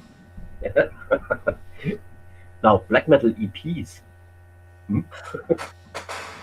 So, this is a German band. Nowadays, they are considered black and thrash, more like that. Very, very thrashy. Their first album, A Touch of Medieval Darkness. It was a pure black metal album, but it has those lullaby melodies. Yeah. I'm not really cool with that. I like it, but it's hard to listen to. Their second release was a mini album or an EP called Stormbringer. That's good. And they got way thrashier on that one. And Yep. they paid tribute to their influences by covering Tormentor by Kreator. This is still a very, very cool EP, and it shows the transition they made later on. Disaster is nowadays a special band to me. I don't know. Back when this came out in the 90s, I was like, hey, all right, another German black metal band. What the? Nowadays, I love almost the whole catalog. So looking back, Stormbringer by Disaster is a special one for me. And I love those guys. They are funny as hell. I haven't listened to those guys in a long time, and that shit was really kind of a cool era for that band. Yeah, have you have not heard the last album? No, I have not. With a black and white cover. The name escapes me right now, but still putting out great stuff. Yeah. Right on. And still putting on great shows. Their new singer, he's called Sataniac. And have you seen pictures of him? No. He's not very tall, but he's like a bodybuilder, and he's got like arms like legs. And I don't know. About 10 years ago, we played a show, and I was starting an argument with my old guitar player, and we were almost beating each other up. We are screaming and chasing us through the backstage room. Their singer just stood up and completely politely got up to us and said, "Can I help you?" that broke the ice, because we both 1 second before we were arguing and like going at each other's throat, and he was like, "Can I help you?" And we were like both cracking out laughing. So Yep. Thank you, Guido. Sataniac. Yeah. All right. Alan. All right, let's see. Back to the U.S. I seem to be kind of bouncing around the map, but that's okay. Now, this one's funny because this is another 6-song release, which we've shown several. This one's on Metal Archives as a full-length album. but I've never heard anybody refer to it as a full-length album. So, mini album maybe, but full-length doesn't seem right. This is a Christian band. So, Aaron, you're out there somewhere. This is one of several. Is it Italian too? He's the It is not Italian metal Italian. guy now. Yeah. Yes, Aaron's been on a huge Italian metal kick. For those of you that haven't watched any of his recent videos over on the Metal Theologian channel, he's done 3 really cool deep dives on Italian metal, showing a lot of cool records you will not see on other places on this internet. Maybe some other weird internet, but not this one. Definitely go check that stuff out. But no, this is not an Italian band. It's a California band. And once again, really the only thing, well, there's some demos, and I think they did maybe some kind of split release, but I'm not sure if that was anything beyond a demo. Anyway, the band's name is Emerald, and it's called Armed for Battle. Very distinctive sleeve. There are several Emeralds from the US, so once again, you gotta kind of make sure you're getting the right one. There was an Emerald from Virginia that did a single. There's a third Emerald that I don't know where they're from. But yeah, this is the really good one. Like I said, California band and a Christian band. So that could go a lot of ways. In this case, it goes very much in the sort of Judas Priest vein of metal, but done extremely well. There's a similarity to the band Saint. If you're familiar with their Time's End album, Emerald works in that kind of space. So that kind of early and mid 80s pre-turbo Judas Priest era is probably the main influence.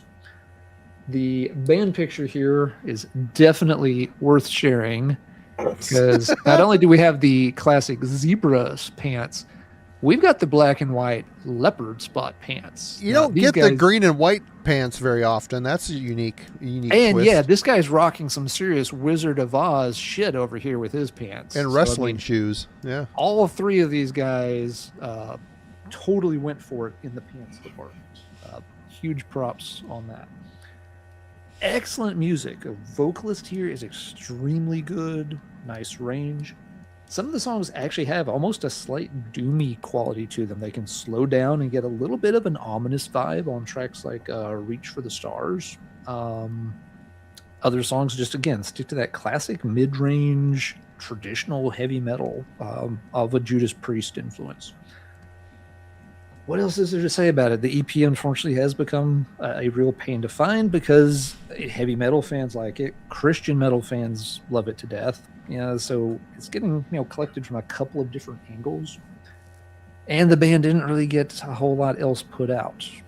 But this has bound to have reissues. I've never really looked around, but if it's not been reissued, I'd be very surprised. Only other thing to point out, not sure which, well, let's see. Whichever one's the bassist. Sorry, it's late and it's been a long week. He's the one in the zebras. There we go. Okay, Mr. Zebra Pants is Roger Martin, and Christian metal fans will know him from the band Vengeance, aka Vengeance Rising. Martinez? Yeah, he was on the albums like Soul Sacrifice and the Once Dead album. So, yeah, he has some other Christian metal chops on I think he's his passed away. resume. Yeah, he's no longer with us. I don't know. I was just pulling up his page a minute ago to see. Roger Martinez. Yeah. No, sorry, Roger Martin, not Martinez. Oh, well, Roger Martinez is the guy from Vengeance Rising. Maybe this other guy was part of it too. Okay, yeah, this guy, Roger. Yeah, this Roger Martin was. Now I don't know Roger Martin. Well, let's check and see. I'm all right here. It's a click away. Everything is just a click away. Vengeance Rising. Lineup. Let's find Martinez's entry further down the page. There we go. Roger Martinez. Yes, passed away. Oh, just last year. Mm-hmm. I did not realize it was last year. So yeah, there was a Roger Martin and a Roger Martinez. But gotcha. This is the bass player who is still alive according to Metal Archives. But yes, this is another one that if you like the Judas Priest kind of influence, like I said, if you like Saints Time's End, you will love this EP, mini album, full length, whatever the hell you want to call it, doesn't matter because the music is excellent, top notch. Took me a long time to track down a copy of this, and it was absolutely worth the time it took. So Emerald, Armed for Battle. Excellent, excellent stuff. Last point I'll make on it, yes, some of the lyrics do get a little bit, heavy-handed on the, Christian angle. The music more than makes up for it. And it's not like every song is just wallowing in the, Jesus is my friend stuff either. They do it sometimes, but not all the time. It's forgivable, and the music is top-notch. All right. What am I doing here? This is what I'm doing. All right. Well, Kreator was mentioned, as was Raven. So that means it's time for the Out of the Dark, Into the Light EP. And this was kind of the stereotypical EP for the time. You've got a cover, Lambs to the Slaughter, which is a Raven song. You've got Impossible to Cure, which is a new track, exclusive. Gangland, which is another exclusive track on here, and then Terrible Certainty, Riot of Violence, and Awakening of the Gods, all live. So you got a little bit of everything on here, and at this point in time, I was completely Kreator obsessed. Yep, there's also Flag of Hate. There's a 12-inch single with the Behind the Mirror song on it. They had some EPs, but and singles and whatnot. But this is Kreator, kind of in their heyday, sort of, really kind of starting to refine their sound a little bit. Less, razor, sharp, speed, thrash, whatever, and they're starting to refine a little bit more heavy metal, especially with that Impossible to Cure or Lambs to the Slaughter song. That song is, very heavy metal, and even got Milla doing some pitch screams in it, and it's cool. It's a cool EP, and I always loved that. It's iconic cover art on here. I can't remember the guy's name. Philippe Lavier. Lavier, that's right. French. We've talked about him before on the show. Oh, speaking of art, I just want to say a little side note here. Heavy Art Talk this week interviewed Andreas Marshall. Nice. Which was a very cool interview. It was cool to see Lee talking to him. If you don't know who that is, he's done Sodom album covers. He's done Blind Guardian covers. He's done Rage. He's done shit from the classic era. The Worm cover from earlier this year, Necro Palace. Yep, the latest Worm album he's done. So a very active artist. His claim to fame is obviously killer artwork, but he always puts the main character like a white glow around them to highlight the absolutely cool interview. I watched that today, as a matter of fact. So definitely go check out Heavy Art Talk. Give Lee a follow. His stuff has a ton of detail in the art too. When you look at it, it's cool, but then when you look at it closer, it's like, holy crap! There's a lot that doesn't jump out at you, but it really is very intricate. Yeah. But yeah, this was a favorite back in the day. Get back on track and have it on vinyl as well. Great.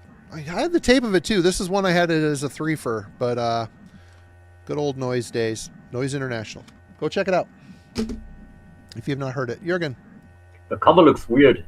Normally, that the square is like that.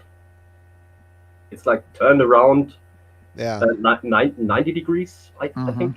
This is the U.S. pressing. Noise International, Crosby Street, New York. So they must have changed it a little bit. Probably the original. That he tried to square it off, I would guess. Yeah. The original version here in Germany, it doesn't have Gangland.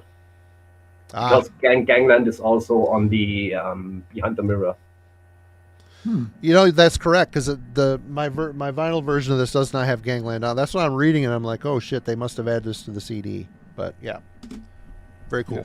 What do y'all actually think of the music on that EP? That's one that I'm not. While I like early Kreator, I'm not nuts about that EP for some reason. I like it. I mean, it's a little bit more technical. That Impossible to Cure song's got some more technical type stuff on it, but I think it's good. What do you think, Jurgen? Yeah, I think Impossible to Cure, they say everything they had to say back in the day in 2.5 minutes. It is a really, really short song. Yeah. And they were trying something with that Raven cover. Like you said, not pitch shifted, but high screams by Millet. Yeah. Mhm. And the Dynamo Club, it's not the Dynamo Open Air. Don't mix that up. The B-side, the 3 live songs were recorded at the Dynamo Club, and it had like a cult status here in Europe. And the recording, it has something magical about it. It is not high quality recording, but it has you can feel it. Let's put it like that. So Yeah. I love that EP. Yeah. Yeah. Okay. Maybe one I need to revisit. All right. Jurgen. Okay.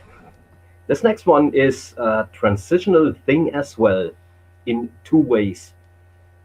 This band from Switzerland put out 2 albums. They were a really harsh thrash, not very technical. Out on a small label, and the band folded. So they called it a quits. And after a couple of years, they got a new lineup together, and they started to make a little bit different music. So they were dipping their toes into the death metal, and they recorded a demo. So Noise Records was looking at that time for some death metal because it was getting bigger and bigger. So they released this Psychomorphia EP by Messiah. This is, yeah, like I said, a little bit more death metal. Originally released as a demo tape. So yeah, Noise Records were testing the waters with this EP just before they released the album Choir of Horrors. You sent me a copy of that. It's good. Did I? On Yeah. vinyl? Yeah, on vinyl. It was a reissue. Ah, okay. Yeah. Oh, Yep. all right. Yep. So, Thank yeah, you, by the way. I always like the cover artwork. You can still hear the thrash metal influences, but especially the vocalist was going way more in a death metal direction than the previous 2 albums. So yeah, Messiah, Psychomorphia. I always loved that. Yeah, good stuff. No polar bear on the cover, but that's okay. They all can't be great covers. All right, Alan. By the way, this is I think this is an Andreas Marshall cover. Ah, Oh. yep. He is glowing. Yeah, he's glowing. Yeah, and Andreas Marshall does a lot of not a lot of, but he was active in the horror film Mm-hmm. thing as well. And shot did, videos too, I think, for bands at one point. Yeah, Kreator had in 1991 they released the Hallucinative Comas that has a little bit of a storyline. Yeah. I think Andreas Marshall did that. Yep. I think you're right. All right, Alan. All right. Let's see. We'll skip that one for one round and go to this one. This was one of the first EPs I got that was New Wave of British Heavy Metal, and still an incredibly good one. It's not the band's best item. They also made 2 singles, and the singles are better, but this one is quite good too. It is the Crucifixion Green Eyes EP. I think I've seen that guy somewhere before. Don't know. Somewhere. Maybe. Every week. He's just got one of those faces. But yeah, Crucifixion had done a couple of singles before this. The band always had trouble keeping a lineup stable. As I'm thinking about it, all 3 releases might have different vocalists on them, which is kind of unusual. The first single's got a very raw, rough sound, which is great. The second single is one of the best singles of that entire movement. It'd be in the top 3 easily. And then a year or 2 after that, they made this 12-inch EP. It's got the song Green Eyes, the title track. This is, again, just a huge sing-along classic, great guitar work, fun. The lyrics don't make much sense, but they don't have to because the song's just that damn good. It has a song called Moon Rising, which is okay. It's average. And it also has a song called Jailbait, which is kind of short and a little more kind of a sharper, punkier sound, which is what they did more of on that second single. So kind of a weird mix of styles across the EP, but still a real banger. Crucifixion were one of the more aggressive bands, not quite at the level of a Sweet Savage or something, but getting there. They're one of those bands that I like to point out when people complain that the new wave of British heavy metal was always too tame sounding or too rock sounded. I'm like, okay, play the Take It or Leave It single and tell me that isn't the future sound of heavy metal several years before US bands were really even had a clue about it. The Green Eyes EP came on black vinyl, but it also came on purple, which is what I've got here. It's always been rumored that copies were made on green vinyl. It's not impossible. Neat Records did a lot of colored vinyl, and they did some other things that are on green vinyl. So it is conceivable that copies ended up on green. However, I've never ever been able to confirm one. I've had multiple people over the decades tell me like, oh yeah, I've seen that on green vinyl. I'm like, great, send me a picture, please. And then they go and check like, oh, it's actually on purple vinyl. I just thought it was green because it was called Green Eyes. I'm like, okay, that doesn't count. Years ago, I called off the search. I'm like, after 30 years and you haven't found a single piece of evidence to prove it's real, you kind of just got to decide it's one of those abominable snowmen thing that is neat but just doesn't exist. But if you look in even some like collectors books on new wave of British heavy metal, under like the discography section, you'll see Crucifixion, Green Eyes EP listed as black, purple, and green vinyl. So I mean, it's been put in print, but no one has ever actually shown me a copy. I think some folks also get it a little mixed up with the Parallax EP, because again, I showed that one earlier. Black and white, skull, 3-track, 12-inch EP, and that one's on green vinyl. So I think folks are just getting their wires a little crossed up on that one. Crucifixion has some really nice anthologies out. The High Roller Records is probably the best one.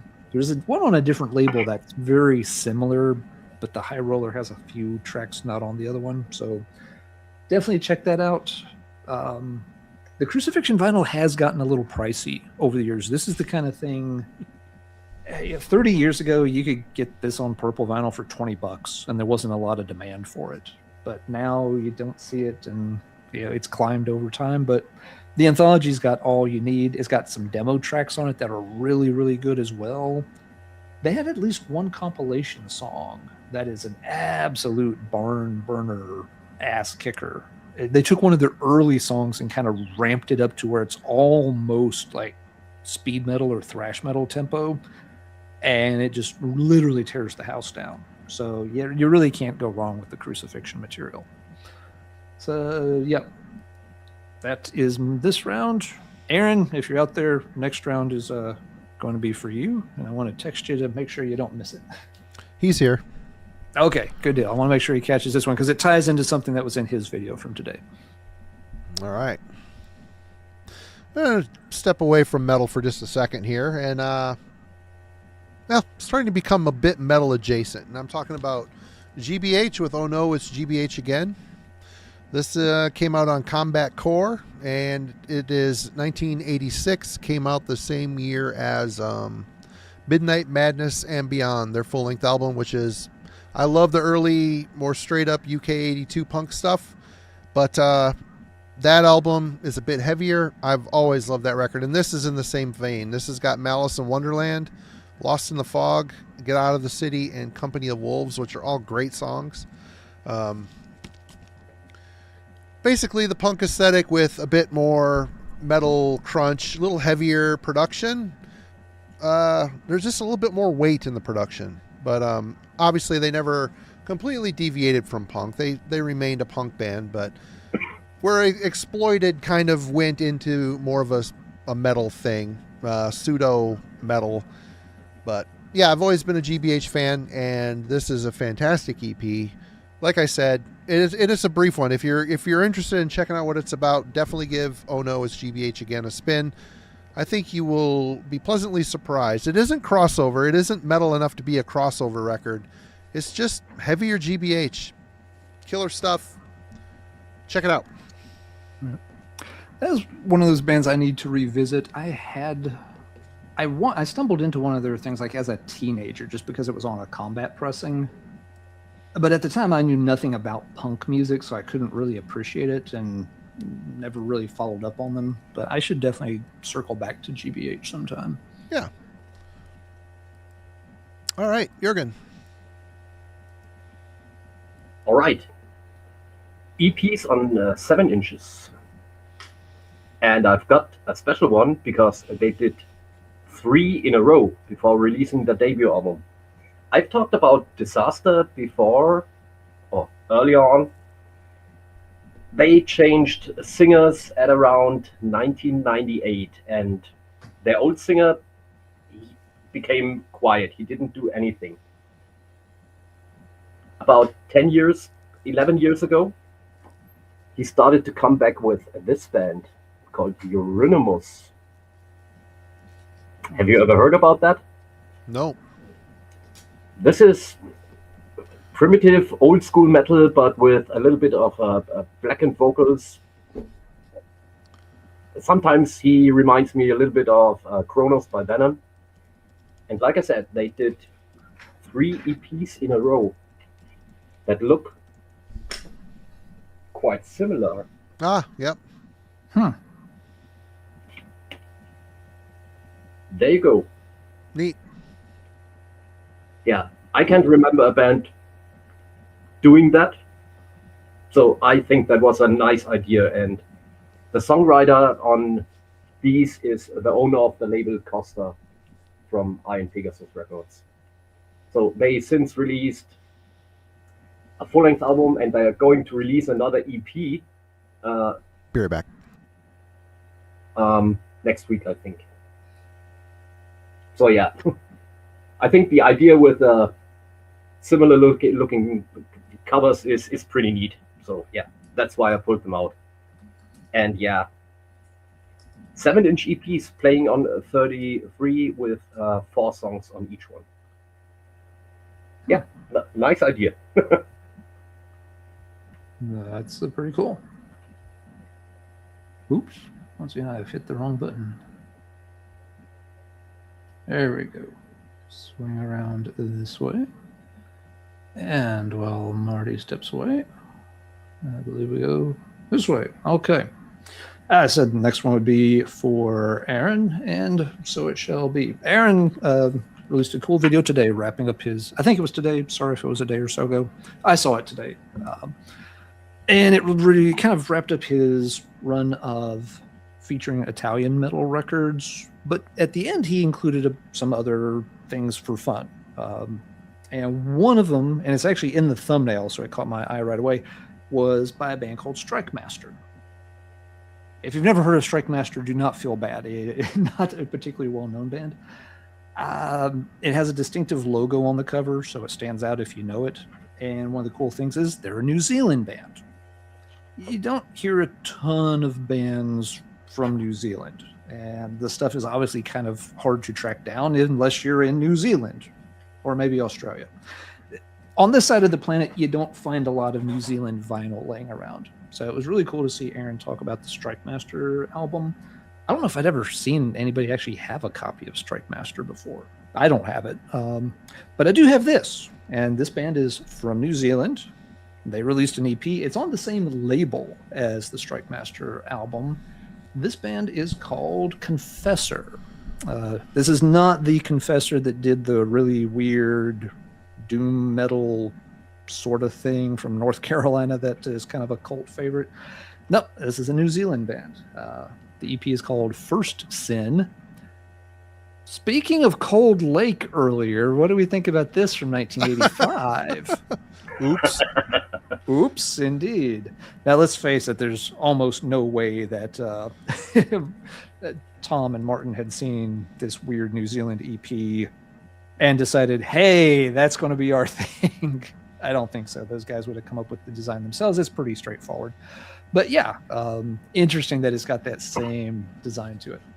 3-track EP on the J-Rum label, which was a New Zealand label that apparently released, at least a few different heavy metal things.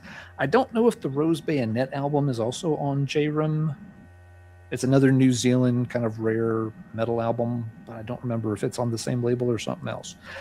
Bottom line, there's not a lot of New Zealand stuff to collect. This particular EP is extremely good. All 3 songs on it are pretty fast, high energy numbers. There's really nice guitar work for it. They really just kind of go for it here. And again, it's a mid-80s thing, so it's not really thrash. It's a hair too early to be thrash metal. But it's not just laid back or anything either. This is absolute studs and leather heavy metal. I would guess these guys were probably into stuff like Exciter and figured, hey, we could do something that's kind of fast and banging like that. And they absolutely pull it off really well. Let's see. I don't remember if there's a picture of them on the back. There is. How many times you're going to see the back of a New Zealand EP from 1985? Aaron says, God damn it, I want it to suck so I can forget about it. Oh, I'm sorry, Aaron. It does not suck. It does not. When I show this picture, you're going to want it even more. Check these guys out. That is like, and they've got, they didn't just put it on the cover. They've got looks like they've got the thing as a prop for a backdrop there too. Now, I will say no green and white pants this time, but no, again, just pure chains and leather here. Not fucking around with any of that stripy zebra, leopard, polka dotty kind of stuff. There's some pink and purple in there too. Let's be honest. There's a touch. Okay, there is a scarf. That's fair. There's a scarf. There's a headband. But I mean, it was 1985. Everybody wore a headband. Mr. T wore a headband. Lover boy. Can't hold the headband against him. I'm not sure what's going on over here. Now, I'm not really sure. That guy looks like a Cinderella reject. Didn't quite make the cut. Yeah, I'm not sure if he's bored, disinterested, just kind of going for the bad boy pouty look. I'm not sure. This kind of looks like Dee Dee Verney a little bit now that I'm looking at it up close. Yeah, the hair helmet. Yeah, a little bit there in the face too. Mm-hmm. Maybe he moonlighted. Can't say. That is everything there is to love about a small heavy metal band from the mid 1980s. The Confessor EP, I was looking them up just to see was there anything like a demo or something else, and I haven't got it pulled up yet. I got so many tabs. I'm not aware of anything else by this particular Confessor.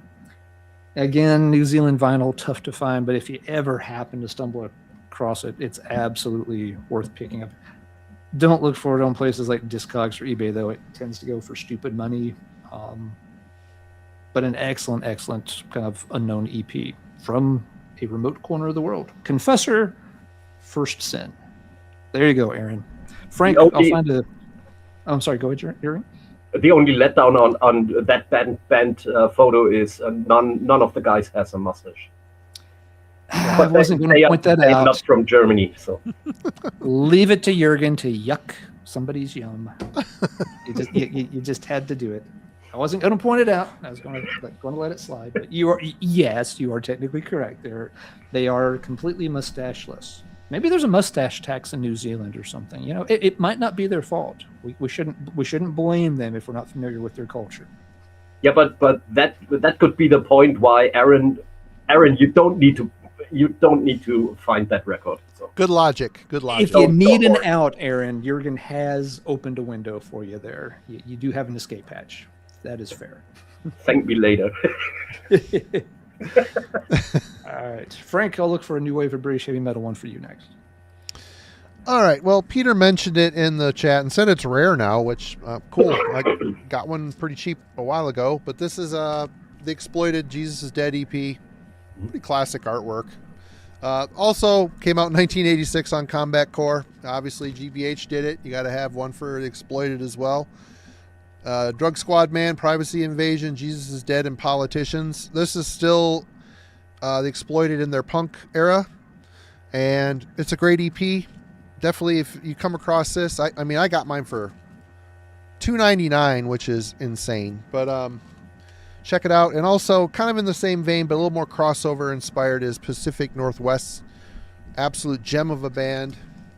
The Accused with Hymns for the Deranged. This has Grinning Like an Undertaker, or Grinning on it, Brutality and Corruption, and Tapping the Vein. And then you've got Barracuda, a heart cover. You've got some more live stuff, Cold Sweat, Highway Star, Symptom of the Universe covers. The Accused were surprisingly a very good cover band as well. But this is, as far as crossover goes, The Accused were my absolute favorite band. These guys, Blaine Cook's voice is just absolutely insane, and Tommy Niemeyer's riffing, absolute precision, palm muting, fast, really good riffs. He was just a absolute riff slayer. Good songwriter too, and I think they're getting the Tommy version of The Accused is putting out an album coming soon, so it'll be interesting to hear what they come up with. But yep, Hymns for the Deranged, check it out. Check out Jesus is Dead by The Exploited. And I will get back onto metal here from here on out. Jurgen. Okay, I had to pull that now. Yeah. As Alan has talked about the other Confessor, none of those guys has a mustache as well. So, this is a strange EP. It's a weird band. It is a weird band per se. So, Condemned, the title track from their album, and they made an EP called Condemned. And you normally, when you release a maxi single or something like that, you do a cover version of a band. This EP has 2 cover songs, and both of them are trouble songs. Yeah. So they are doing two covers by one band.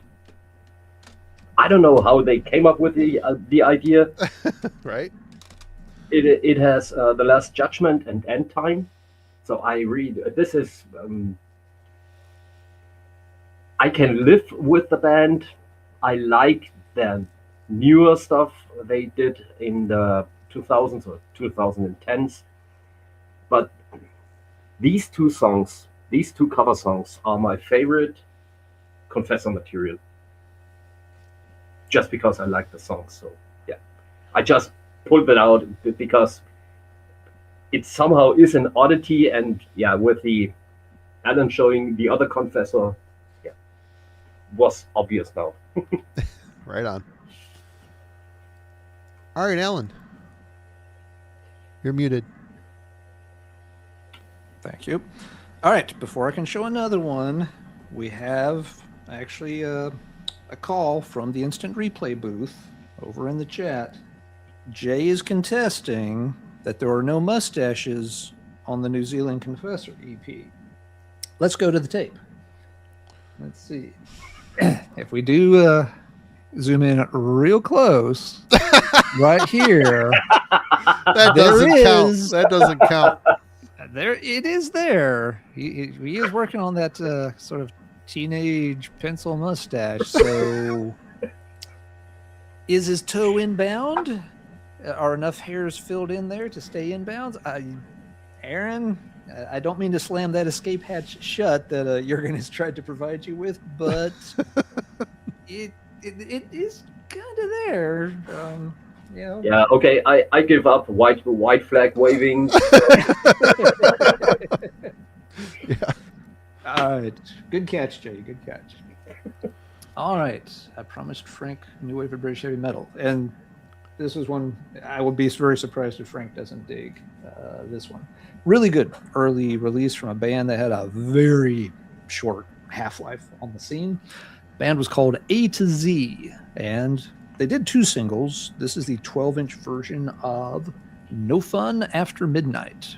Very pink cover, but I kind of dig it. It works with the black silhouettes on the band photos. It's like Inferior Devotees before Hypocrisy had the idea. Where do you think Hypocrisy got the idea? I was going to say, yeah. You're welcome, Hypocrisy. Yeah. Yeah, and this is a good example of what we talked about earlier, where this was mainly released, I guess, as a 7-inch single with 2 tracks, but they also pressed it as a 12-inch and added a 3rd song. So that the extra track here is called Valhalla Force. The main A-side is No Fun After Midnight, which is a great song. A to Z were really tight. Good guitar work, dynamic vocalist. The B-side, Treason, is a killer track, and this one got some exposure through certain later compilation albums as well. But then on the 12-inch, you get a track called Valhalla Force, which is also quite good. Oh, Rick's here. What do we got? Any relation to Boys to Men? Probably not. Leave the hall, sir. Leave the hall. A to Z, yeah. And by the way, the 12-inch was also on fetching red vinyl. So, ooh la la. It's cool looking. And you also notice it's a Polydor release. So Huh. A to Z were not just a fly-by-night, indie kind of DIY thing.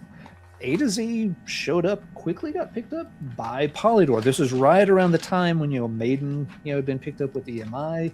Other big labels were like, we've got to get our, metal band. MCA picked up, Tigers and White Spirit. Polydor picked up A to Z.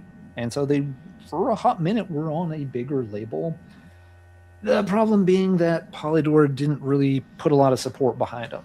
I showed the album that was released sometime in the past month or so on a different episode. And it was one of those cases where they only gave the band budget to do a live album. And the sound didn't turn out that great. It's not the best set of songs. For example, the tracks on here, I don't think any of the 3 are on the album, which is a shame because all 3 of these are real corkers. But yeah, the band kind of, very quickly fell apart. Gary Owens went on and played with Titan for a while. Let's see. The British leg. Oh, okay, cool. I did not know that, Frank. So yeah, they got to open for Sabbath. Very cool. Gary Owens played with Titan, which was a project that had some hype, but it never could quite get out of the starting blocks, but made some excellent songs. And Frank has talked to me about Gary's history before. The dude's had a crazy life with some really wild stuff that's happened. I won't go into all the details here. Frank knows his story inside out. But yeah, A to Z was the first project. Some of the guys ended up going into a band called Aurora, which made one 7-inch single that's also very, very good. And it's kind of similar to the A to Z, the good A to Z material. But the Aurora band fell apart before the single even got released. And so the single was kind of pulled as soon as it hit the shelves. It used to be, 20, 30 years ago, the Aurora single was one of those like multi-$100 uber rarities, but copies turned up at some point. I don't know if a band member had a box left over or somewhere they started coming out of the woodwork. Yeah, you can find the Aurora single pretty easily now for not very much. If you had to pay $40 for it, I'd be surprised. But it's an excellent single. The A to Z stuff isn't expensive either. Again, the LP is hard to love. If you want an A to Z record, this is the A to Z record you want. Absolutely. 3 great songs from a band that they were close. They got the deal, but then, yep, it just wasn't meant to be, I guess. So there we go. I know what I'll pick next. It'll be a fun one, but I gotta wait till my turn. So Marty, now it's your turn. Yeah, I think A to Z were ashamed of their mustaches because you don't see their faces, just the shadows or silhouettes. Yeah, we can neither confirm nor deny the presence of mustaches at this time. All right. Next up, someone mentioned it in the chat, so we're going to show it. Dismember's Pieces. This is maybe their most aggressive sounding record or release. It's like they took the tapes of this recording and threw it in a boiling fry pan of bacon grease and then remiked it and got that intense sizzle. This is just super, super intense Dismember, obviously following up Like an Ever-Flowing Stream, which does have an intensity to it as well. But here, I don't know, maybe a little bit cheaper production for them. I don't know, but it's just a lot of treble and sizzle is captured on here. But you've got Pieces, I Wish You Hell, Carnal Tomb, Soon to Be Dead, and Torn Apart. Absolutely killer EP. And for some reason, a manufacturing flaw. Mine came with 2 inserts.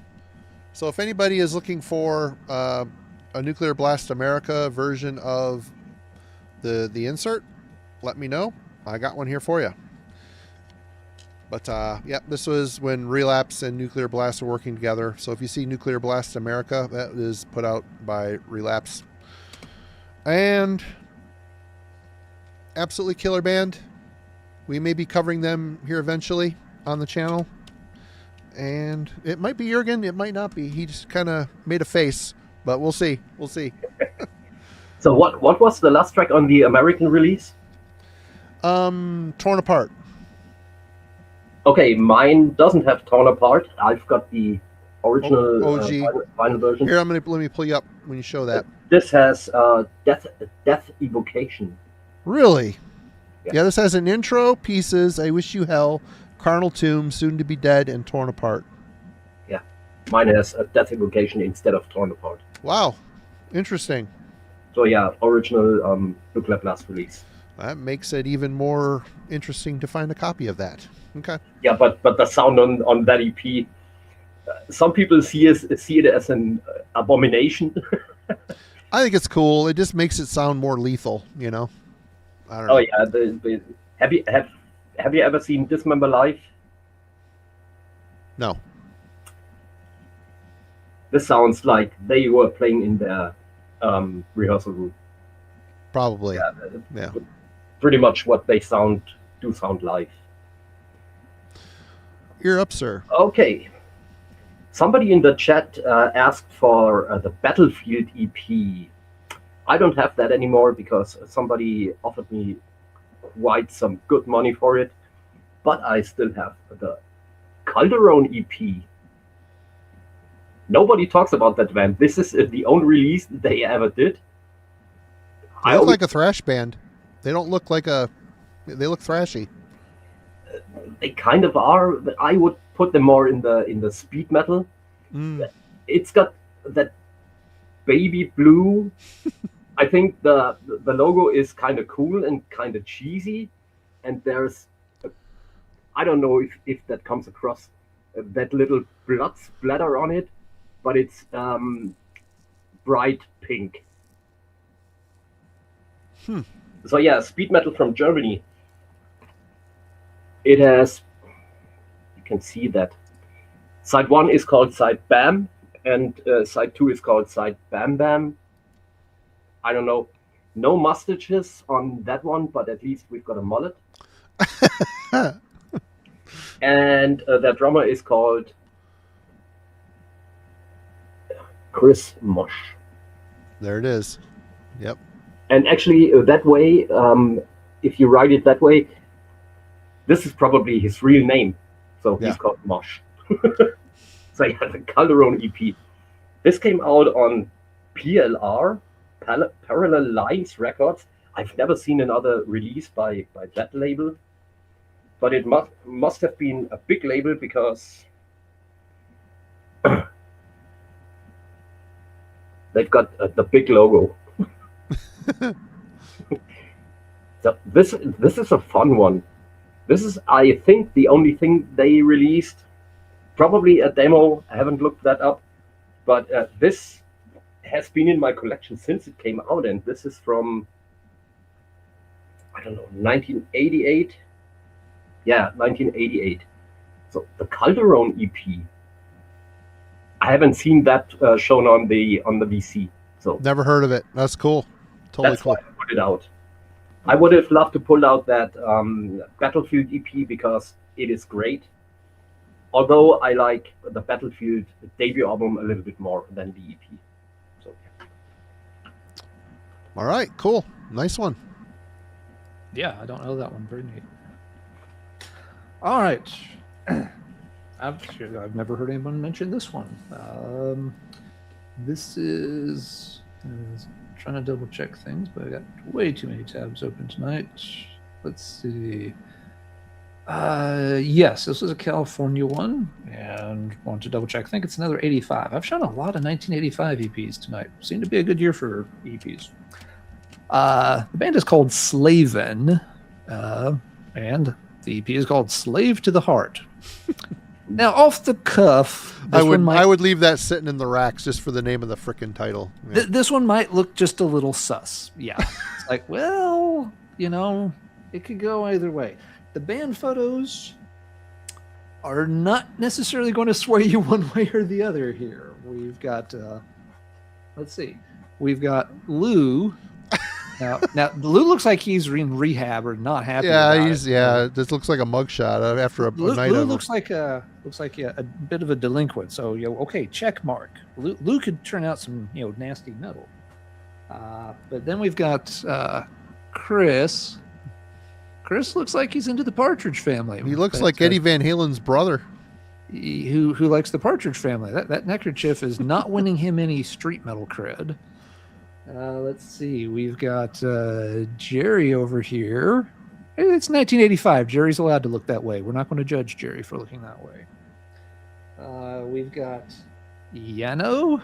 This looks like every bad high school yearbook photo from the 1980s combined into one. That guy sold weed on the playground. Totally. Totally did.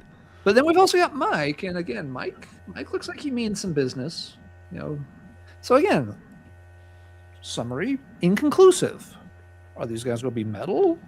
Are they going to be some kind of just hair rock thing?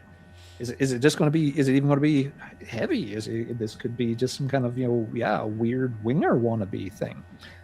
Turns out it's actually pretty solid, just straightforward, no frills heavy metal EP. Vocalist is good, and songs are tight. All three. It's a 3-track, 12-inch. Shake Your Fist, Wicked, and Slave to the Heart. Even Slave to the Heart is not a bad track. It is not a sappy ballad or anything like that. So yeah, the Slaven EP actually gets the seal of approval. It's the only thing the band recorded. Big surprise there. But there's a few oddities about this one. They were hyping it as a collector's edition, that was autographed. But there's no autograph anywhere on it. It does, however, have kind of a foil touch. Yeah, the foil is rare for, what year is that? 85. That's rare for Yes, that. you don't see that on covers from that era, especially for some just, kind of smaller indie press thing. I mean, someone actually, ponied up a little extra to put the foil treatment on the cover. But what about the autograph? What's that all about? I don't know. Let's take a look at the record here. Another thing that's funny about this is all 3 tracks are on only one side of the vinyl because the other side is etched and, yes, with signatures. So they carved them into the... Yeah, so it is, the vinyl is autographed, but it's not just written on, it's actually in the wax. So, again, something you didn't see done back then. Nowadays, you'll often get that, like 2 LP sets, but there's only 3 sides of music, and they'll do some kind of, engraving on that 4th empty side. Slaven were doing it in 1985. So once again, you're welcome. But wait, there's more. I dug deep on Slaven. So by golly, we're going there. It turns out a couple of those characters we looked at before had a life after or before Slaven. You remember Jerry here? We met Jerry earlier. Very, very 1985 looking Jerry. Jerry was a member of Sentinel Beast in their demo days. That's a good band.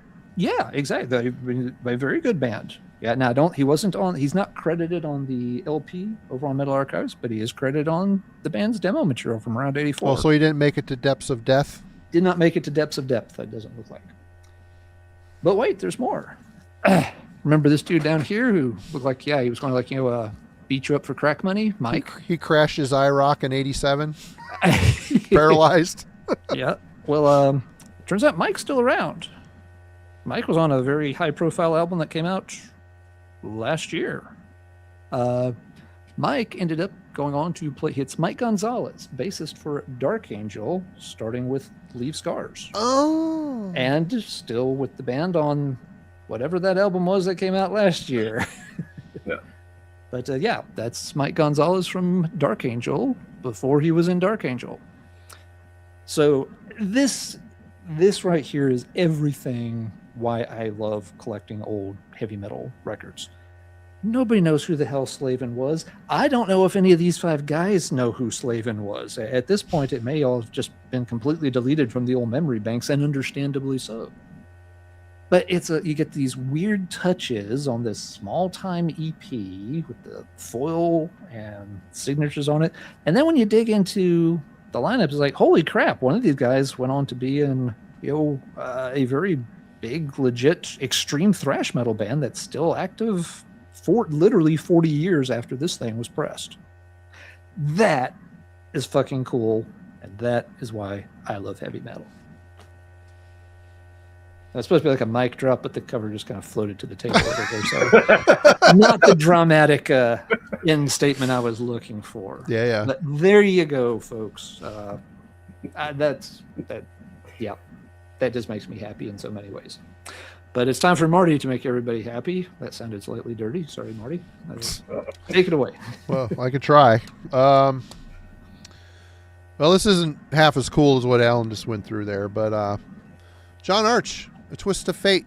This is John Arch returning to doing heavy metal again with Jim Matheos, and I can never remember Mike Portnoy from Dream Theater on drums.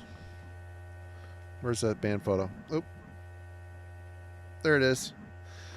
There's 2 songs on here. They're long, they're lengthy. How this classifies, I don't know, but I'll call it an EP. It's got Relentless and Cheyenne. This EP is fantastic.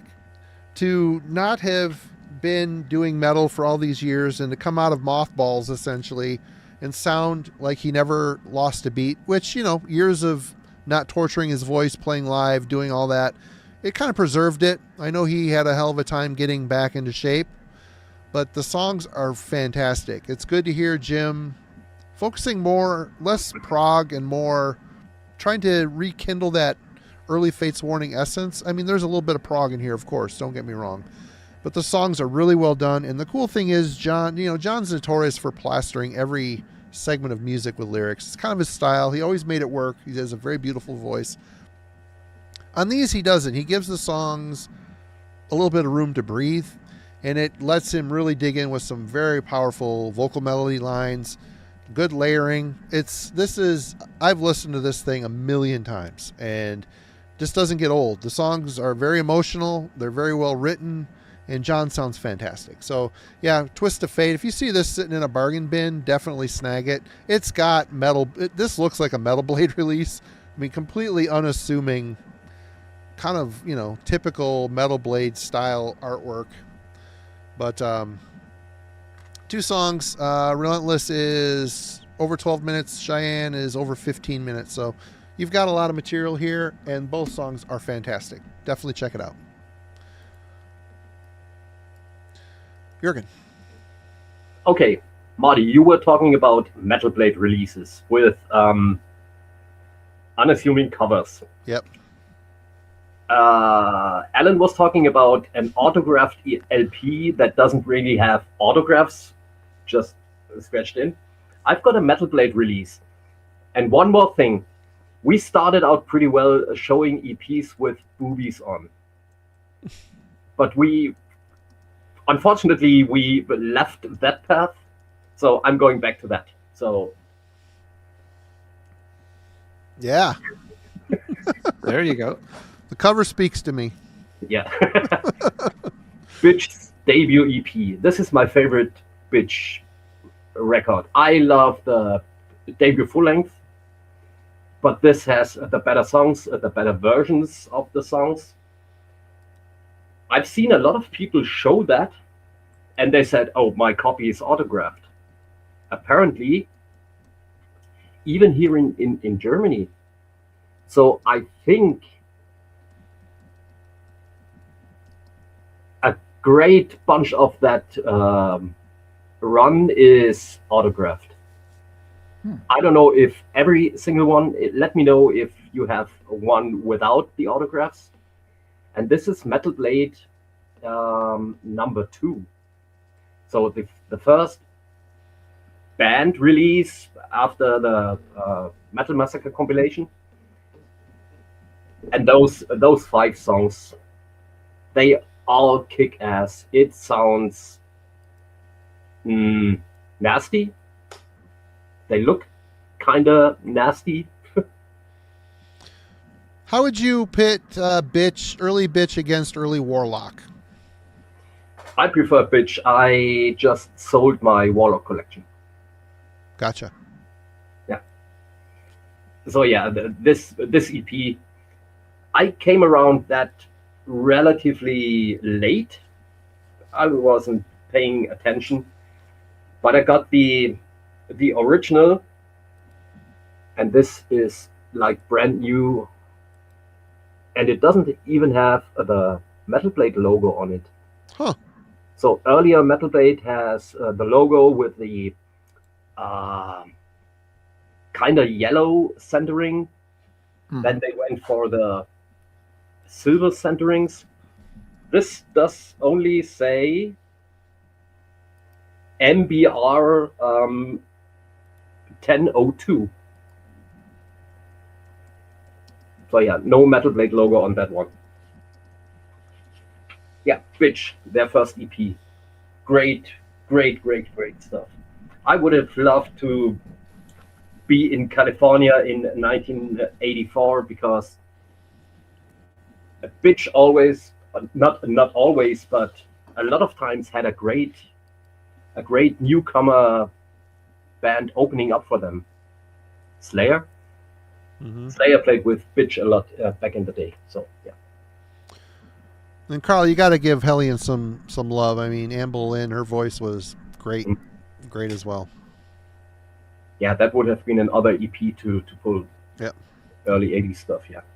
Yeah, I've pulled Hellion. We'll see if we get to it or not. All right. Alan. Okay, so I believe somebody brought up minimal EPs with minimalist covers. Zaxis.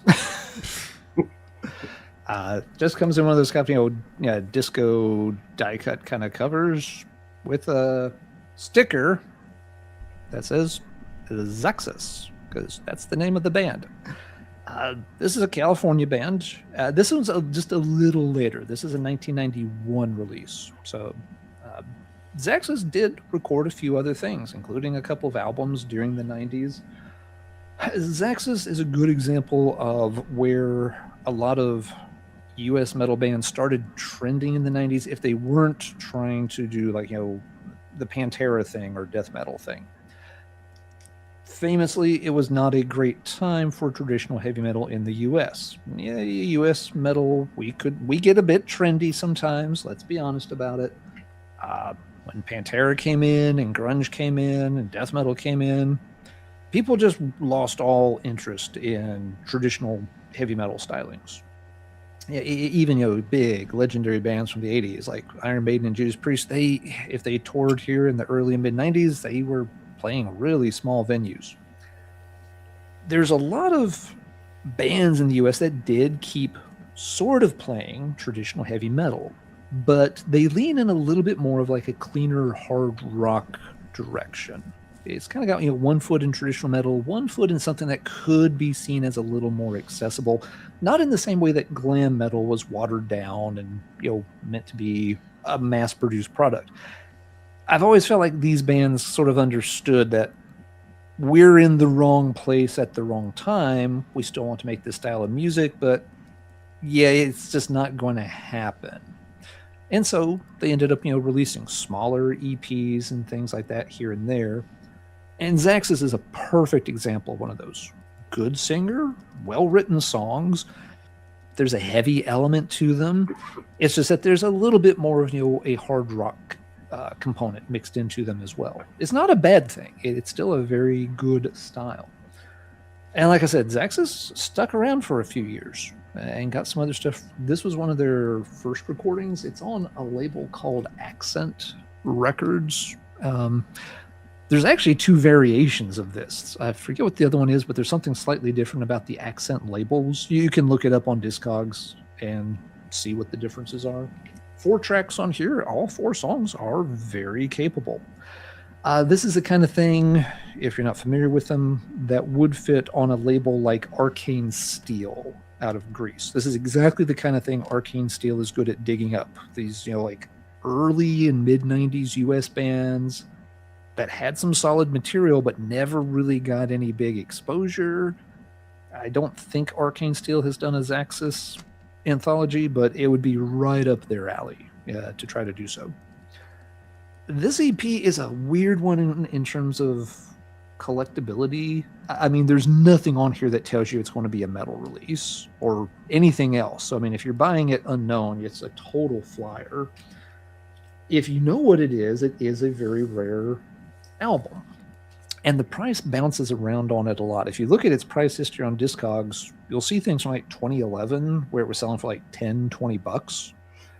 You'll also see things from the past 10 years where it has sold for hundreds of dollars. I have seen copies sell for more than that in the 2010s. I have no idea what it would go for. It's whatever you want to pay for it, I suppose. Copies turn up from time to time, but it can be hard to find. It is very good. Do I think it should be one of these $500 plus kind of tiered good? Probably not. And I'm saying this owning the record, and I like it quite a bit. I've heard some of the other material, and it's similarly good. So yeah, Zaxis is one to sort of keep an eye out for, because it's never going to stand out. No one's ever going to be like, oh yeah, Zaxis, here it is, like hanging up on the wall in the record store or something. But they did some cool stuff, and there are other bands similar to them that operated in that same vein of, very clean. I think a lot of the bands probably were following up on the success of things like Queensryche from the late 80s. Clean sound, good vocalist, well-written songs, just kind of, trending out of heavy metal a little bit into hard rock, but just in a landscape where it was never going to be commercially a big deal. So yes, the Zaxis EP. A nice one. Glad I was able to find it for a reasonable price long, long ago. And their band name works forwards and backwards. It kind of does. Would you pronounce it differently? It'd be Saxaz. Oh. Like that Rivers of Nile album has too many Saxaz in it. All right. I even used it in a sentence. Well, we're going to do some more German classics here, since Jurgen's obviously asleep at the wheel over there. Mad Butcher. Nice. I had a friend that had the original 12-inch and always kind of pined over it. Never got a copy of it, just the 2-on-1 between this and Eternal Devastation. But yeah, the cool thing about this is, well, Reject Emotions. You got a Plasmatics cover on here, which is a really good one. Really, they nailed this. They took liberties with the song and made it a Destruction song. It's really cool. It feels kind of in the Release from Agony vein. Of course, this EP is right in that zone. Mad Butcher, The Damned, Reject Emotions, The Last Judgment. Totally killer EP. This is a cool. It's cool. This is the only way I've ever seen these two releases in the States is this 2 CD, 2-on-1 RC Records. Yeah, those always get put together. Yep. So yeah, another one. If you have an extra one of Mad Butcher, hit me up. That and Tombs Crawl. I'm on the hunt. But I think I had that ages ago, but if I did, I don't anymore. And it was cool. We saw them a month ago. Me and my kid went and saw the Thrash of the Titans tour. Testament wasn't on it, so Destruction and Overkill played a longer set. Destruction played Mad Butcher. It was cool. I mean, I guess you kind of expect them to play it because, it's kind of a classic song for them, but still it was cool to see them play it. That's the second time I've seen Destruction. I don't know. Still great, even though it's Schmier and the other guys that are new to the band. Schmier's the only original guy at this point, but they're great. They were absolutely fantastic. I thought they were really good. Jurgen. Yeah, Reject Emotions is one of my Destruction favorite songs. Yep. That was really the first one where they got a little bit more intricate before Release from Agony. Yep. Started tech out a bit more. Yep. Yeah, and it's got the first heavy riff. They drag it out and they do variations of it, and I like that. Before the song actually starts, it has the mellow intro, then the kind of techy section, Yep. and then the song starts. I always loved that. Very good. They did an awesome job on that cover. Much better than the My Sharona cover on Crack Brain. I'll just say that. Reject Emotions was not a cover. The Damned was the cover. I see what you're saying. Reject Emotions it was their own first techie song, kind of. Wait a minute. So which one is the Plasmatic? Isn't that a Plasmatic song? Or did Plasmatics cover it? Plasmatics did The Damned. The Damned. The Damned is the Plasmatics. I'm all fucked up. Everybody ignore me. I'm all fucked up. So, see, this is why the Germans should have covered the goddamn German album instead of me. But okay, right on. Okay, let's go to Finland, but let's talk about Germany first. So there was a certain band from Germany, from Hamburg. They changed with their third album. They got a totally different topic, and they were sailing under Jolly Roger. Their first period. Can you remember any band that sounded like that? The first two Running Wild records had a special sound. Mm-hmm. Yeah, they were kind of evil, but they were not. They were speedy. They're good bad, but they're not evil. So nobody did that.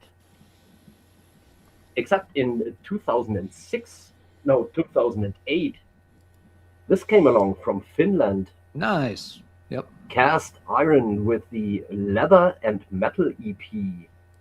So this is 4 songs totally dedicated to Running Wild. Look at the band picture. Nice. Yeah.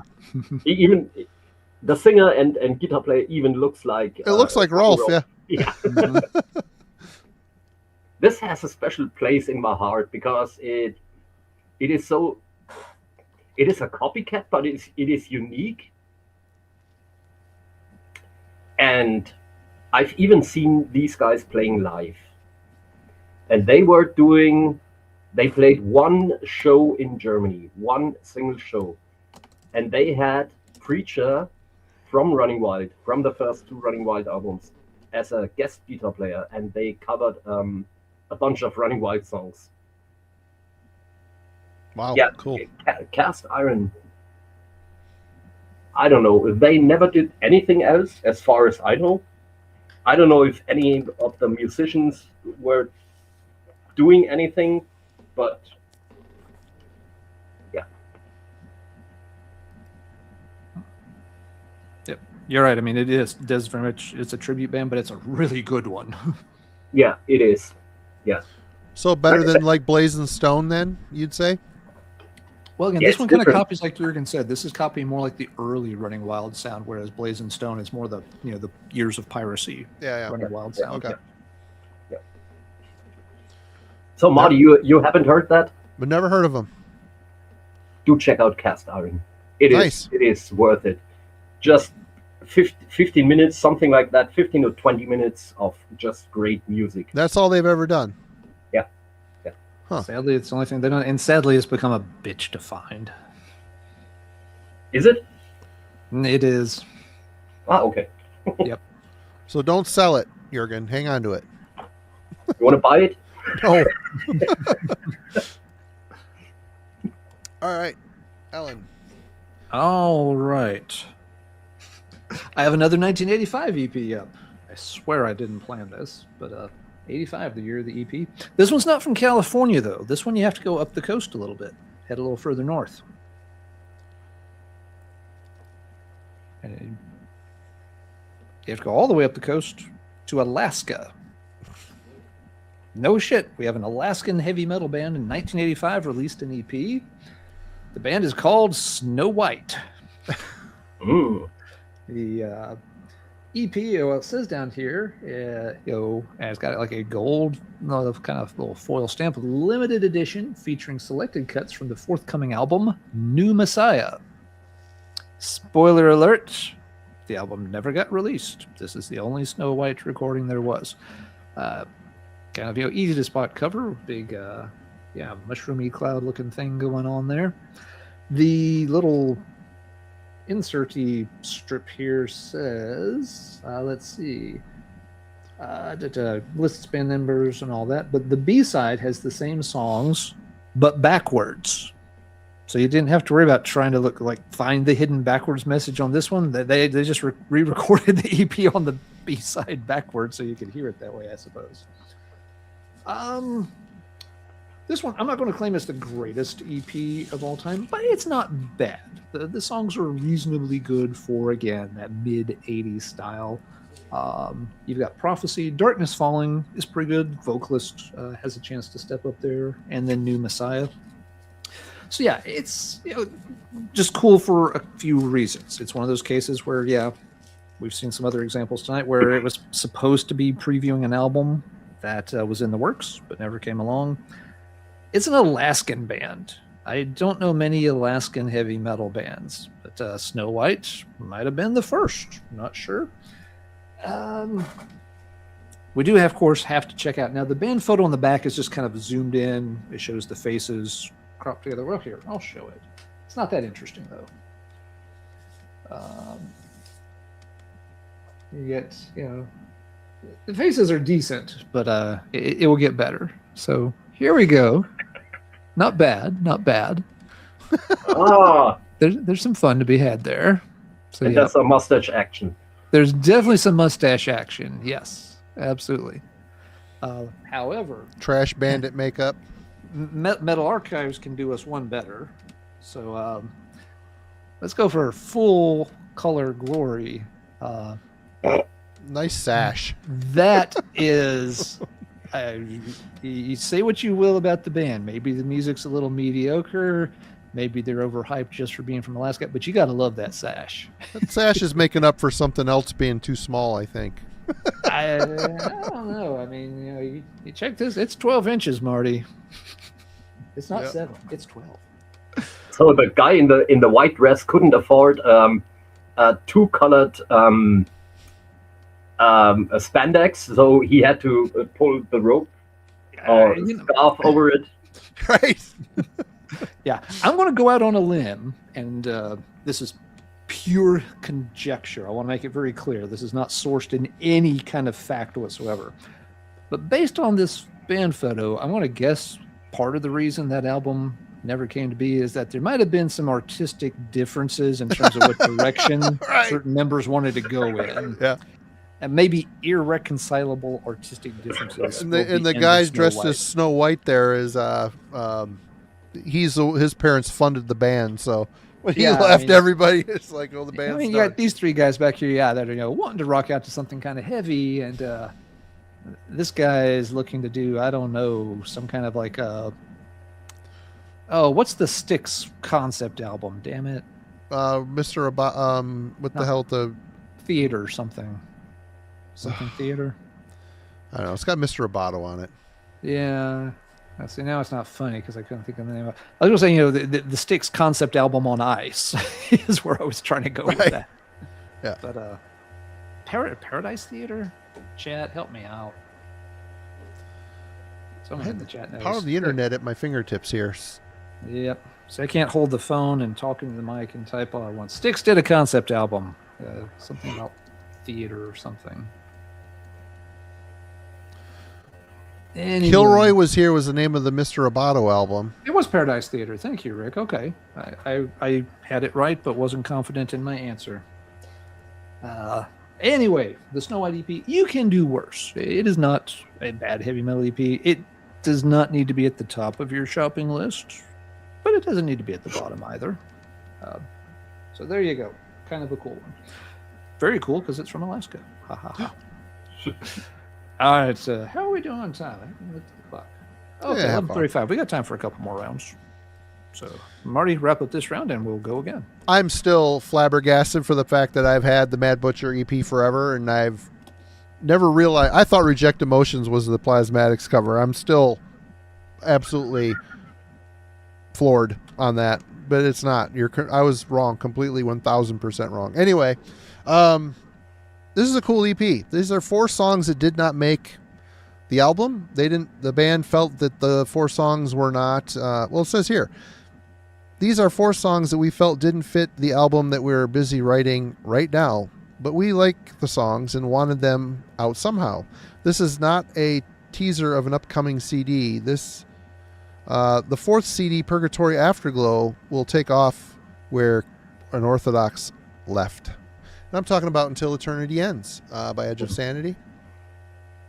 You've got Until Eternity Ends, Eternal Eclipse, Bleed, and the Police cover Invisible Sun, which makes perfect sense, knowing, Dan's affinity for prog music. They do a great job on this song. It's a great song, and it's a very cool cover. And I don't know, this has always been kind of a special little EP that I don't know if this is getting re-released as well. I wonder. I know Dan's in a big reissuing and remixing his catalog. I wonder if this will see that as well. But it has been re-released. It did? Okay, cool. Yeah. I haven't been keeping up with any of it because I have all the, the original stuff. So, yeah, very cool little EP. If you can find it, definitely check it out. Not more to say. Edge of Sanity, always a special band in my opinion. Not all their albums are fantastic. They lost me on Infernal, and the song Cryptic, the album Cryptic. I don't know. Anyway. Jurgen's up again. Yeah. I just pulled that one out. It has been re-released. Cool. Is there anything extra on it or just those 4 songs? Yeah, they remixed the whole thing, and it sounds great. Cool. They used some different vocal takes, some different guitar takes. Interesting. So it's got the original EP with its original mix, and on side B you've got the whole thing remixed again. So nice. There is a reissue. So now see what happened here again. We are leaving the booby theme here. We need to get back to that. Actually, when I pulled out the EPs, I was wondering about how many tits you see on EP covers, and I originally wanted to go all booby covers with my EPs. Hope you got Celtic Frost Emperor's Return in there. No, but I can pull it. It's right there. Yeah. This one, X-Witch with their first EP. So there you go. I'm doing my best to delete this stream. Color pencil boobies. Yeah. Pray for metal. This is a special one to me. I like all their stuff. Swedish heavy metal, Swedish magic. The cover artwork rules, as does the cover artwork to the full-length albums. This is just some early, well, not early, but yeah, Swedish magic. This is recorded in 82. So yeah, it was early on for Swedish metal.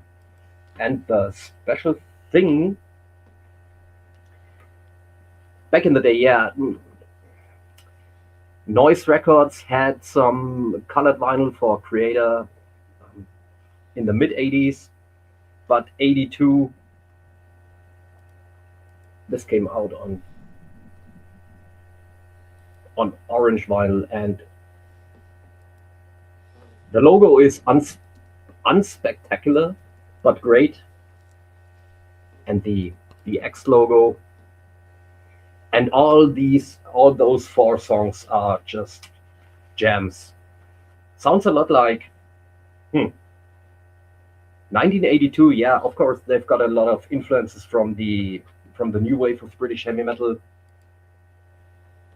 Yeah, but there you go again.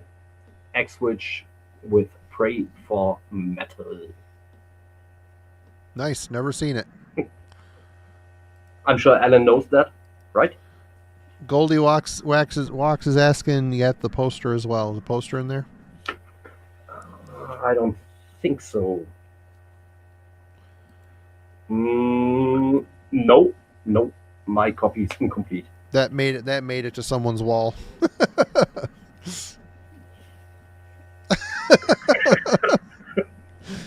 All right.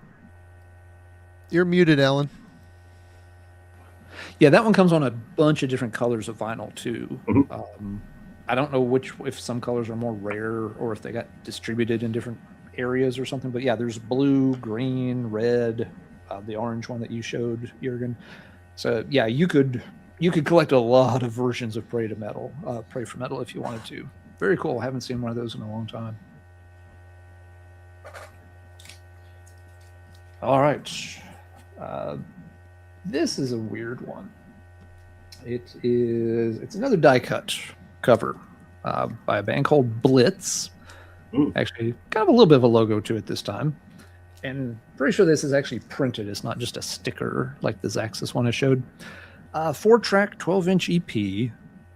I'm not going to claim this is like, the best mind-blowing heavy metal of all time. There's one track on here in particular that is a bit of a barn burner. It's the first track called Little Victim. The thing that's goofy about Blitz, who were from Texas, this was recorded in 1978. So it's an extremely early example of a US band starting to get into something that you could call heavy metal. It's borderline-ish. I don't think this one's on Metal Archives, and understandably so. It's hard to even look up on Discogs because Blitz, there's a lot of Blitzes out there. And some of the other tracks on here, yeah, I don't think you would want to call metal. But the Little Victim song, it's dead on heavy metal. It's one of these just kind of, and again, at 78, you're predating the new wave of British heavy metal. Motorhead is sort of happening by this point. And what else? This is before the first Saxon album. What's happening in the US? You have Riot's Rock City is out. There's Nerita out by 78. I don't know if it's 78 or 79. There's not a lot for them to be drawing on to play something as heavy as this track. And that's what kind of caught people off guard when this one kind of surfaced in collector circles, which was probably about 15 years ago, I would guess.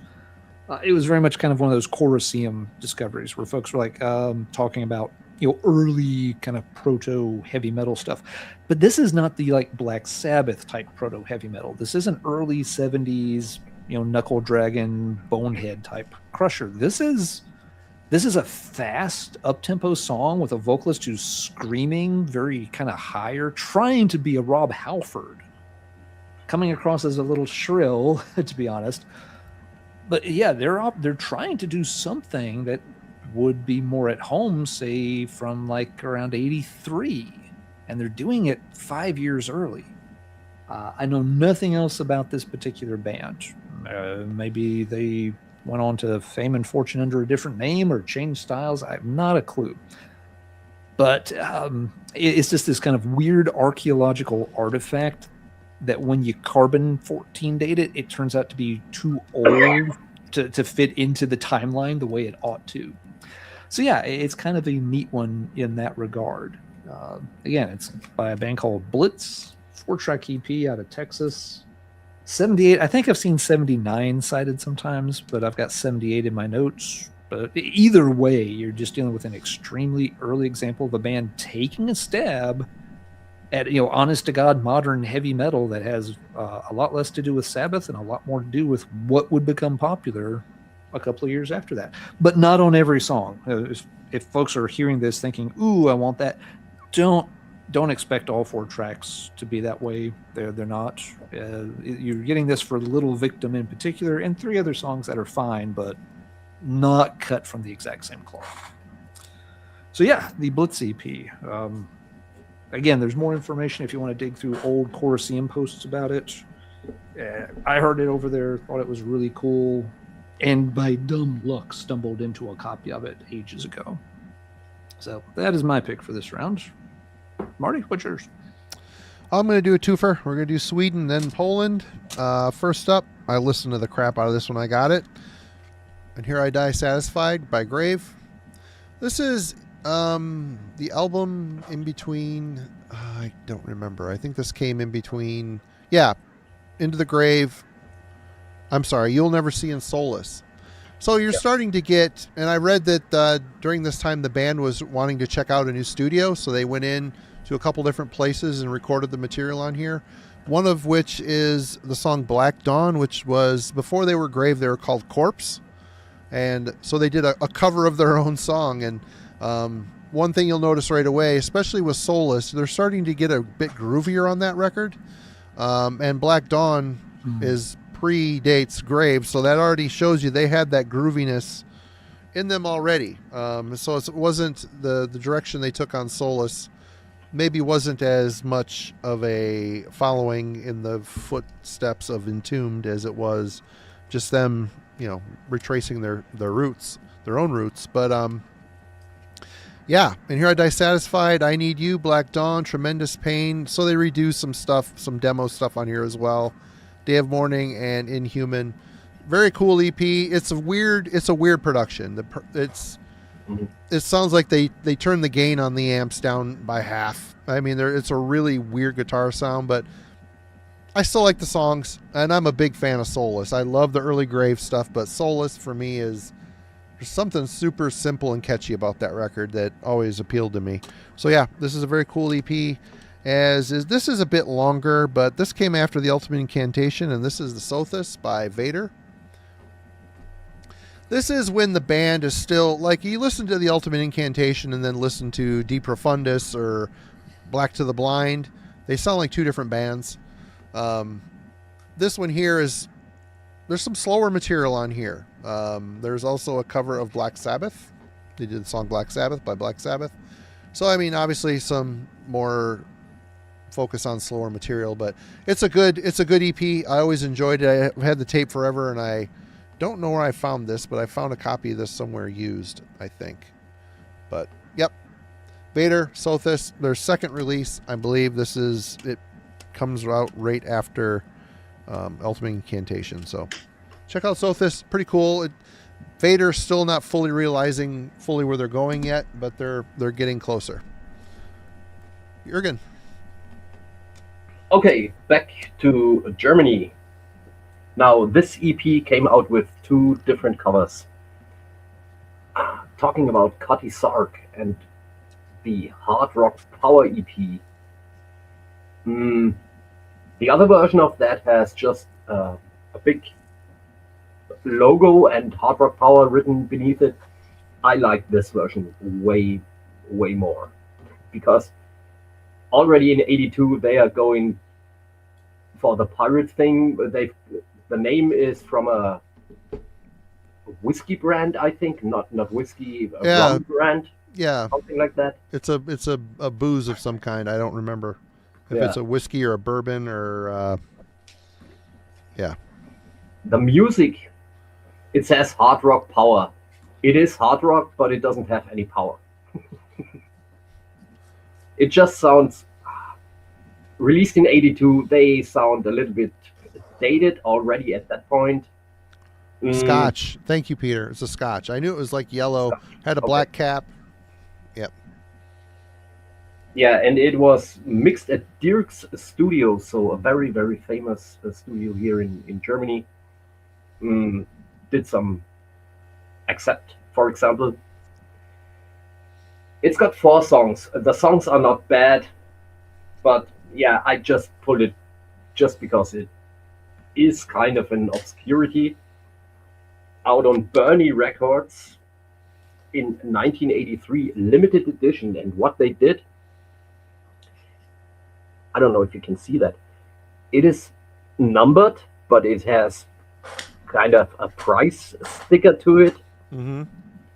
And a lot of mullet and yeah, mustache action going on here. So that's why I pulled it. Like I said, Hard Rock Power, it's not the best record ever made out on Bernie Records. Wonder why that one never took off. Yeah, they are in the charts always, still. Yep. Yeah, Bernie Records, you'll find that all over Germany. So yeah, I would like to get a t-shirt of that. Because it looks fantastic. By the way, I've got a Cotty Sark shirt. If only you live closer, I know a guy. So yeah, if you're looking into Cotty Sark, don't look for that one. They've got an album called Die Tonight that is way, way better than that. Just pulled it out for obscurity reasons. All right. Alan. All right. Let's pull up the date on this next one. And see what we've got. That's probably not the right one. Boo. Sorry, it's getting late. I'm getting a little slower at the typing. Here we go. Okay, 1984 EP for a change. Could have been an 85 one. We're close. But another California band. I've talked about this one, but it's been a long time. Sound Barrier with Born to Rock. This band did a couple of albums. There's one album before this and one album after it. That's just why I was pulling up the dates over here, because they're spread out a little bit if I remember right. Yeah, the first album is from 83, and the second album is not till 86, so there's a few years in between with this EP. The debut LP, Total Control, it's got a very different sound to it. It's kind of, it's hard to describe, but it's not really, it's not like a balls to the wall metal album or anything. But then you look at the EP, and this is, right away with, the leather and straps and stuff, they definitely upgraded their sound into full on heavy metal by this point. Excellent band photo. I always thought they looked really cool in this picture with the red and black get-ups. And you have 4 amazing original songs and a cover of Born to Be Wild. 4 amazing songs. Don't hold the Born to Be Wild cover against them. Yes, they could have done something better with that spot. Doesn't matter. Conquer the World is a great song, amazing melodies. The vocalist shines on this. Raging Heart has just killer guitar work all over it. Excellently written song. Born to Rock's just like a good, fist in the air anthemic number. Do or Die doesn't stick as much, but really it's just absolute underappreciated classic EP. The band is probably best known for doing the second album, which is on Metal Blade from 86, Speed of Light. It's got a really unusual cover. I think it's trying to show some kind of rocket ship design or something. Let's face it, Metal Blade's art department in the mid-80s was still working with, scissors and crayons as much as anything else. So yeah, it's a little weird as a cover. The EP is not on Metal Blade. Just trying to read what the label is on this thing. Pitbull Records, which I don't know a single thing about, but where'd it go? There we are. Pitbull Records, 1984. Yeah, Sound Barriers, Speed of Light. Just a glorious sounding slab of heavy metal. Like, again, great melodic sensibilities. The songs just really rock out. Fantastic. Prefer it to either of the 2 LPs. Speed of Light is a good album, but this EP is the thing you got to have by Sound Barrier.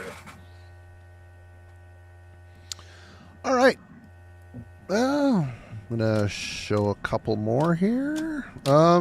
Next round will probably need to be the last one. Yep. We're going to go to Norway. Eternus, Dark Sorcery, their debut EP. This has got Black Dust, Victory, Raven and Blood, and Nordlies on it. I love this era of Eternus. Their first 3 records are fantastic. They, they're lumped into the black metal category. They wore the paint. They look the part. But there's something thicker and meatier about it than, traditional Norwegian black metal from this era. But yeah, I love the folk elements mixed in with this. They're just very dense and atmospheric. Heavy. There's a heaviness to this stuff. It doesn't feel like they're tuned to standard E tuning. They feel a little lower, a little deeper, a little more bolt thrower-esque in their mid-pace plod.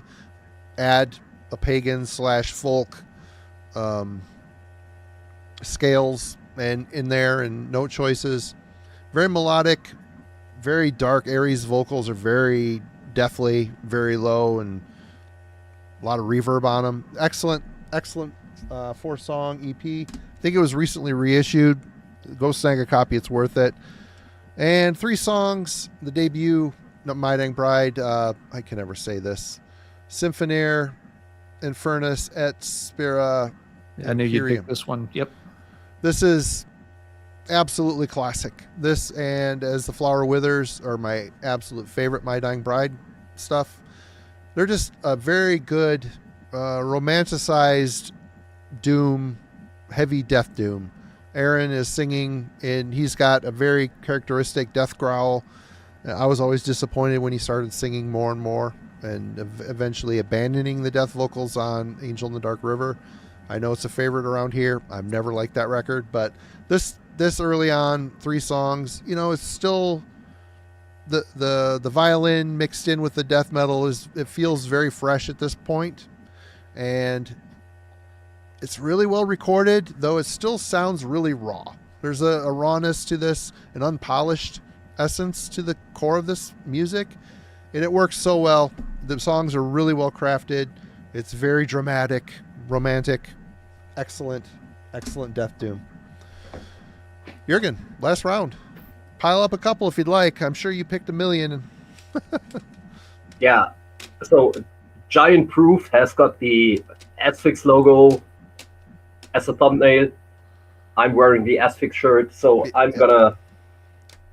Maybe we should do a 3 or 4 round, just a quick one at the end. I want to talk about this. Oh yeah. Crush the Cenotaph. Crush the Cenotaph, great. Yeah. Oh, nice. First of all, the cover artwork, classic. looks fantastic. Yeah. Yeah, it is classic. That whole era of Century Media was fantastic, by the way. They had their finger on the pulse of killer shit at the time. Yeah, they got another great artist called Axel Hermann, who does a lot of that shit. The first side is the studio side, and they re-recorded a couple of demo tracks. Crush the Cenotaph, the opening riff and the vocal delivery is, in my opinion, even more sick than on the Wreck album. And side 2 has got 2 live songs, and listen to those live songs and the stage banter that Martin van Drunen does on them. He's got such a fucking sick voice. So yeah, this is a special one. I think this is probably my favorite Asphyx release. And on the original Century Media pressing, they got like a really, really cool center label. Oh, cool. Nice. So yeah, the Century Media back in the day did go for it. So yeah. Cool. Okay. Quick round. Yep. Quick round.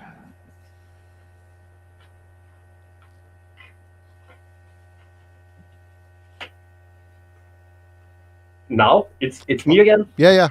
Go for it. All right. This is our last one, so stack them up. Could have pulled this one. Primates, when they were still a heavy metal band. This is the reissue on CBS. The original had another cover. The original doesn't have boobies, but it is kind of sexy. I'm surprised you didn't go for that. Yeah. Legs. Massively Madness.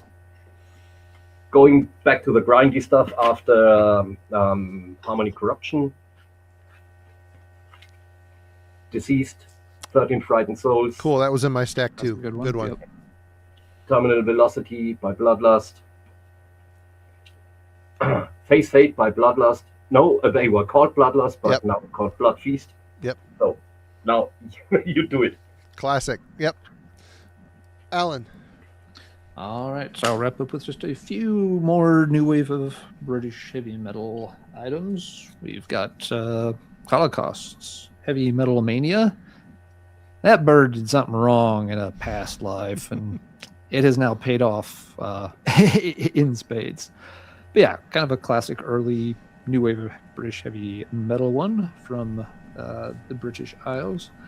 They did several EPs. Later, they would switch directions quite a bit. There's a box set that's supposed to be coming out either now, maybe a little bit later this summer, with some of their later 80s material, if folks have been looking for that or never checked it out. I don't remember the details. I saw it advertised a couple of months ago, and I need to go back and see about ordering a copy. But this is, their early classic heavy metal mania, probably their best known song. Another band that, of course, got exposure through Metallica. This one I pulled just because it's kind of a fun release. It's one of those 10-inch EPs. It's the Motorhead meets Girl School project, Motor School, with a St. Valentine's Day Massacre EP. These two bands hung out quite a bit back in the day. Girl School was widely known as one of the few bands that could keep up with Motorhead when it came to drinking and partying.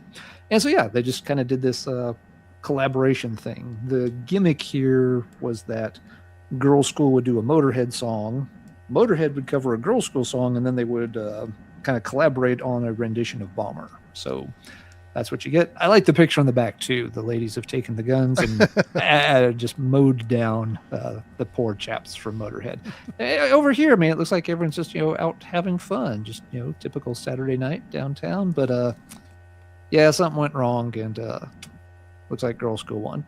So a fun EP for sure. Last one I will show. I've shown before, but it's been quite a while. An EP from '84, new wave of British heavy metal band called Damascus.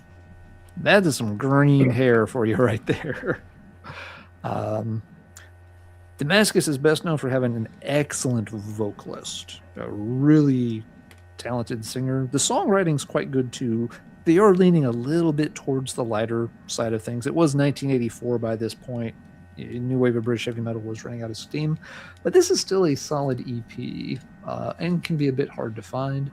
It does come in two variations. Some copies have this on the back cover where you've got band pictures and all of that, and you can get other copies. The front cover is still the same, but those pictures are put as an insert, which you can see there. The back cover of the sleeve is just the exact same image as the front cover of the sleeve. Weird. So yeah, they did a second pressing, but it's packaged a little bit differently. Damascus did get the anthology treatment several years ago. It has this cover art, but it's color shifted red instead of green. Actually looks quite good with the red color on it as well. It's again, it's not like a heavy rager of an EP or anything, but it's worth it just to check out the vocal performance, and it is really solid material no matter which version you happen to get. I pulled others, but that's a great place to call it, and let Marty wrap things up for the evening. All right, well, we can't get out without talking about this one. It's 5 Which songs, all covers. Metallica, yeah. The 998 CD. Not very produced by Metallica. Hey, Dum Dums, guess what? It sounds better than most of the crap you produced after this. Just saying.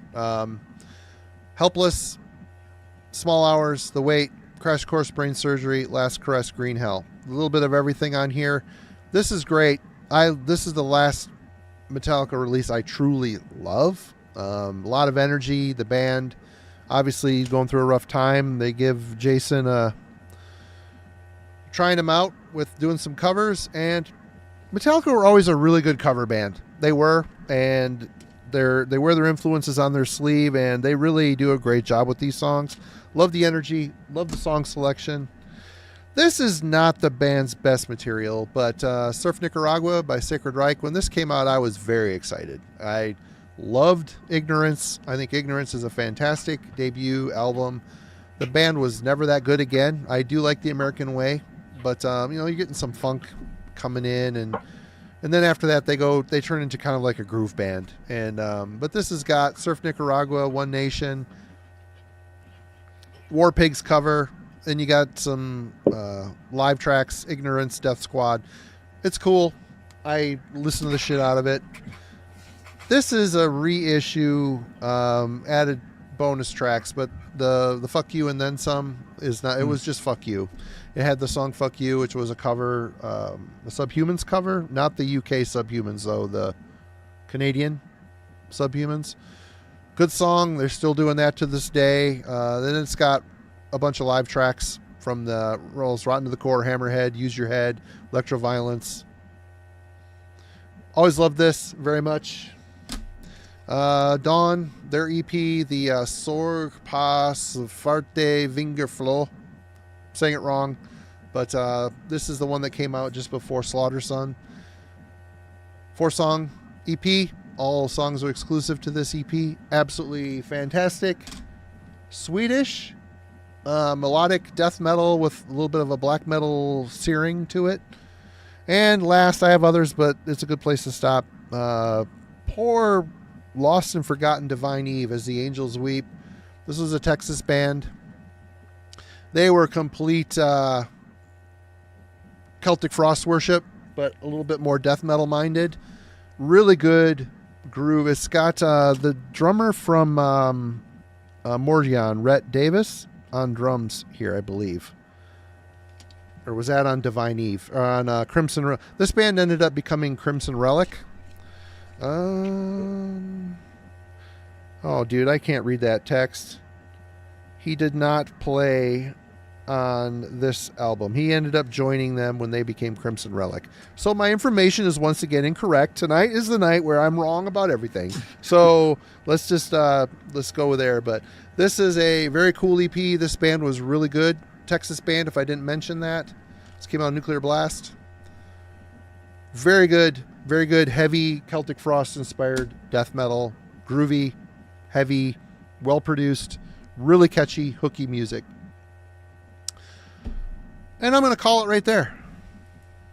Actually, the Metallica 598, 89 thing, on the vinyl version, it says EP. Mm-hmm. Yeah, so you've got the proof there. Yeah. I put that out again just because of the movies. No. He'll be revisiting this later. This actually says 4-track maxi single. Yeah, just thought about that. That's all from me. Right on. Hey, Marty, blow me up for just one moment, if you would.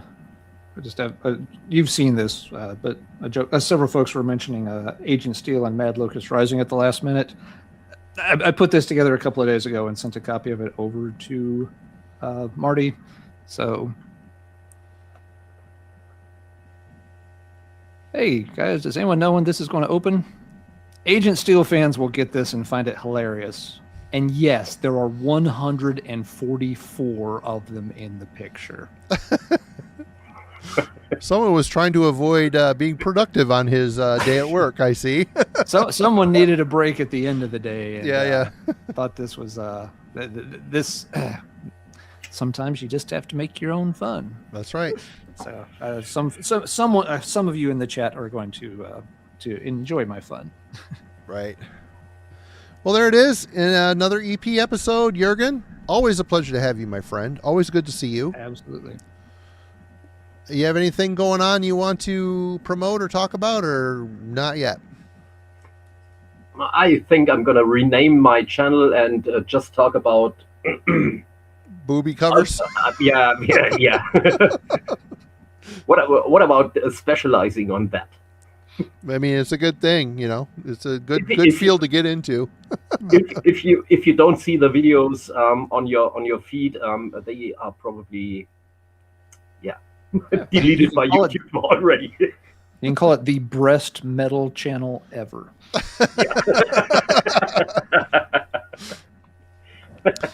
Well, I do have one bit of show notes. For one thing, next week, Wednesday, Album Club is on the Dead Youth album called Writhing.